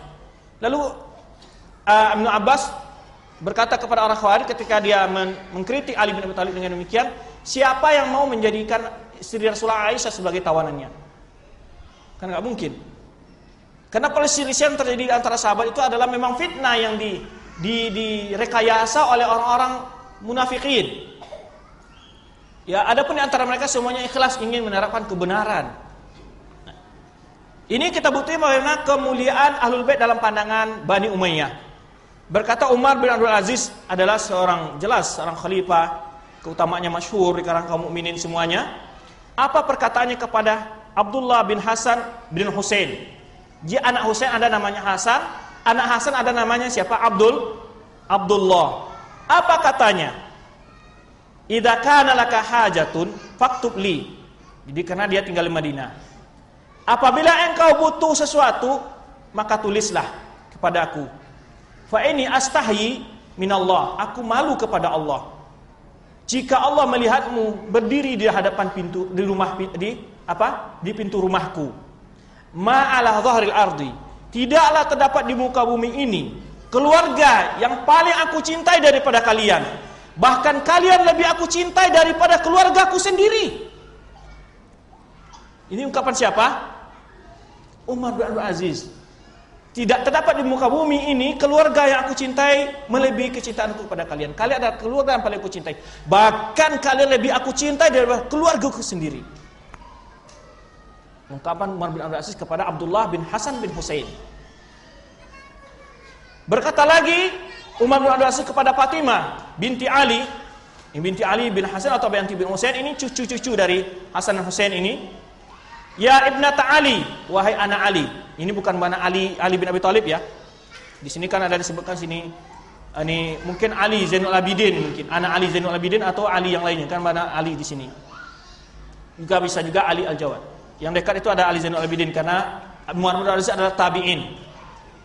Kemudian apa katanya kepada Fatimah ini, binti Ali ini? Ya ibnata Ali, wahai anak perempuan Ali, wallahi ma ala dhahril ardi ahlu baitin. Tidak terdapat, demi Allah, tidak terdapat di muka bumi ini keluarga yang paling aku cintai dari kalian. Ya, kalian adalah keluarga yang sangat aku cintai. Tidak ada keluarga selain kalian yang paling aku cintai di muka bumi ini. Wala antum ahabu ilayya min ahli. Kalian lebih aku cintai daripada keluarga aku sendiri. Ini dikatakan oleh Umar bin Aziz kepada siapa? Anak perempuan Ali ini cucu dari Ali bin Abi Thalib. Itu pandangan ulama Ahlussunnah dan bagaimana Bani Umayyah dalam mencintai Ahlul Bait. Adapun ketika terbunuhnya Husain ya di masa siapa? Siapa terbunuh Husain? Yazid. Ya. Itu adalah tidak pernah diperintahkan untuk membunuh Husain itu. Tapi adalah tasarruf dan juga pengkhianatan dari orang-orang Syiah Rafidhah yang mengundang Husain ke Kufah. Oleh sebab itu ketika datang anak-anaknya yang masih tertinggal dibawa ke Syam, lalu dikembalikan dengan membawa harta benda, dikasih hadiah dari Baitul Mal oleh Yazid. Ini banyak sekali ungkapan-ungkapan dari para ulama al-sunnah dan mereka tidak pernah, dan mereka benar-benar kenal tentang hak-hak keluarga Nabi SAW. Tapi perlu diketahui bahwa Ahlul Bait itu bukanlah orang yang maksum, terbebas dari segala kesalahan, tidak mungkin. Ya. Kemudian berkata Qadhi Iyad ketika beliau menceritakan tentang bukti-bukti cinta kepada Nabi SAW. Di antara bukti cinta kepada Nabi SAW adalah mencintai orang yang dicintai oleh Rasulullah SAW, ya, yaitu keluarganya dan para sahabatnya dari kaum Muhajirin dan Ansar, dan memusuhi orang yang memusuhi mereka dan membenci orang yang membenci mereka. Faman ahabba syai'an ahabba ma yuhib. Barang siapa yang mencintai sesuatu, dia akan mencintai orang apa yang dicintainya. Bila mencintai seseorang, akan mencintai siapa yang dicintainya. Di sini kita lihat Qadhi Iyad menggabung antara cinta kepada Ahlul Bait dengan cinta kepada para sahabat karena tidak bertentangan. Kalau Ahlussunnah, kalau orang-orang Syiah Rafidhah berpandangan tidak dikatakan mencintai Ahlul Bait sebelum memusuhi para sahabat yang lain. Adapun Ahlussunnah mencintai Ahlul Bait dan mencintai sahabat-sahabat yang lain. Berkata pula Imam Ajurri, wajib ala kulli mu'minin, diwajibkan kepada setiap orang mukmin laki-laki dan perempuan, mahabbatu ahlul baiti Rasulullah SAW, mencintai keluarga Rasulullah SAW. Banu Hashim, siapa mereka? Nah, ini ditafsir oleh Banu Hashim, yaitu Ali bin Abi Thalib dan anak-anaknya dan keturunannya, Fatimah dan anak-anaknya dan keturunannya, Hasan dan Husain dan anak-anak keduanya dan keturun-turun keduanya, Ja'far Tayyar. Tayyar adalah anak siapa? Saudara Ali, anak dari Abu Talib. Wa waladu wa dzurriyyatuhu. Ini semuanya Ahlul Bait. Di sini Imam Ajurri mentafsir secara jelas siapa saja Ahlul Bait. Tidak hanya Ali dan anak keturunannya, Fatimah saja tidak. Ya kan? Kemudian Hamzah, ya, dan anak-anak serta keturunannya, Abbas dan anak-anak keturunannya. Ya. Semua mereka itu adalah haula Ahlul Bait Rasulullah SAW. Mereka itu adalah para keluarga Rasul. Di sini Imam Ajurri secara jelas menyebutkan siapa saja keluarga Rasulullah SAW. Tidak hanya Ali, tapi termasuk saudara-saudara Ali yang beriman. Anak Ali, anak Husain, anak Hasan, anak Ali bin Husain, semuanya. Ya, anak Ja'far Tayyar, kemudian juga Uqail, terus banyak. Anak Abbas, anak Abdullah bin Abbas, semuanya itu Ahlul Bait. Hamzah, bagian Ahlul Bait, semua mereka itu. Nah, kemudian karena itu diwajibkan kepada kaum muslimin mencintai mereka, kata Imam Ajurri.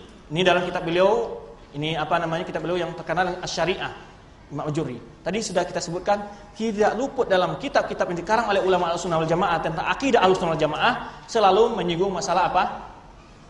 Tentang kemuliaan Ahlul Bait, memuliakan Ahlul Bait. Ini menunjukkan urgennya masalah ini di kalangan Ahlussunnah wal Jamaah. Ya, dan itu bagian dari akidah mereka. Kemudian wajibnya memuliakan menghormati mereka, ya, dan berbuat sabar terhadap mereka. Barang siapa yang baik di antara keturunan mereka dan anak cucu mereka dan berakhlak sesuai dengan akhlak nenek-nenek moyang mereka yang mulia, jadi dari bapak-bapak mereka yang mulia. Dan barang siapa yang tidak berakhlak baik, maka kita mendoakan agar mereka diberi kebaikan oleh Allah Subhanahu wa taala. Ya. Bima la yuhsin, ini wa man takhalaqa minhum bima la yuhsan. Barang siapa di antara mereka yang tidak berakhlak baik, du'a lahu bis shalah, didoakan, ya, wasiyana wassalama, wa asharu ahlul aqli wal adab bil ahsan muasyarah, tetap menggauli mereka dengan penuh adab yang baik. Demikian pandang ulama Ahlussunnah tentang apa? Memuliakan keluarga Rasulullah sallallahu alaihi wasallam. Kemudian tentang juga berkata Syaikhul Islam ini sudah kita sebutkan tadi, bahwa di antara usul-usul Ahlussunnah adalah mencintai keluarga Rasulullah SAW.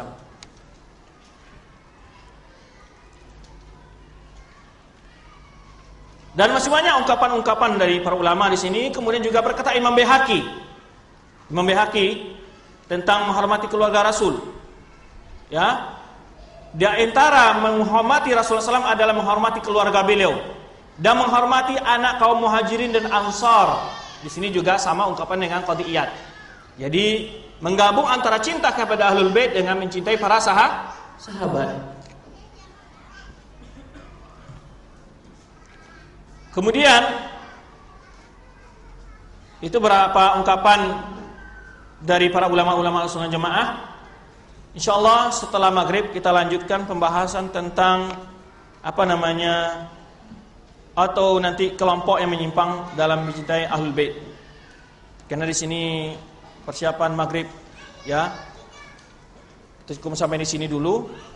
Mudah-mudahan apa yang kita sampaikan ini dapat kita pahami dan kita amalkan serta kita terapkan dalam kehidupan kita bahwa mencintai Ahlul Bait adalah bagian dari mencintai Rasulullah sallallahu alaihi wasallam.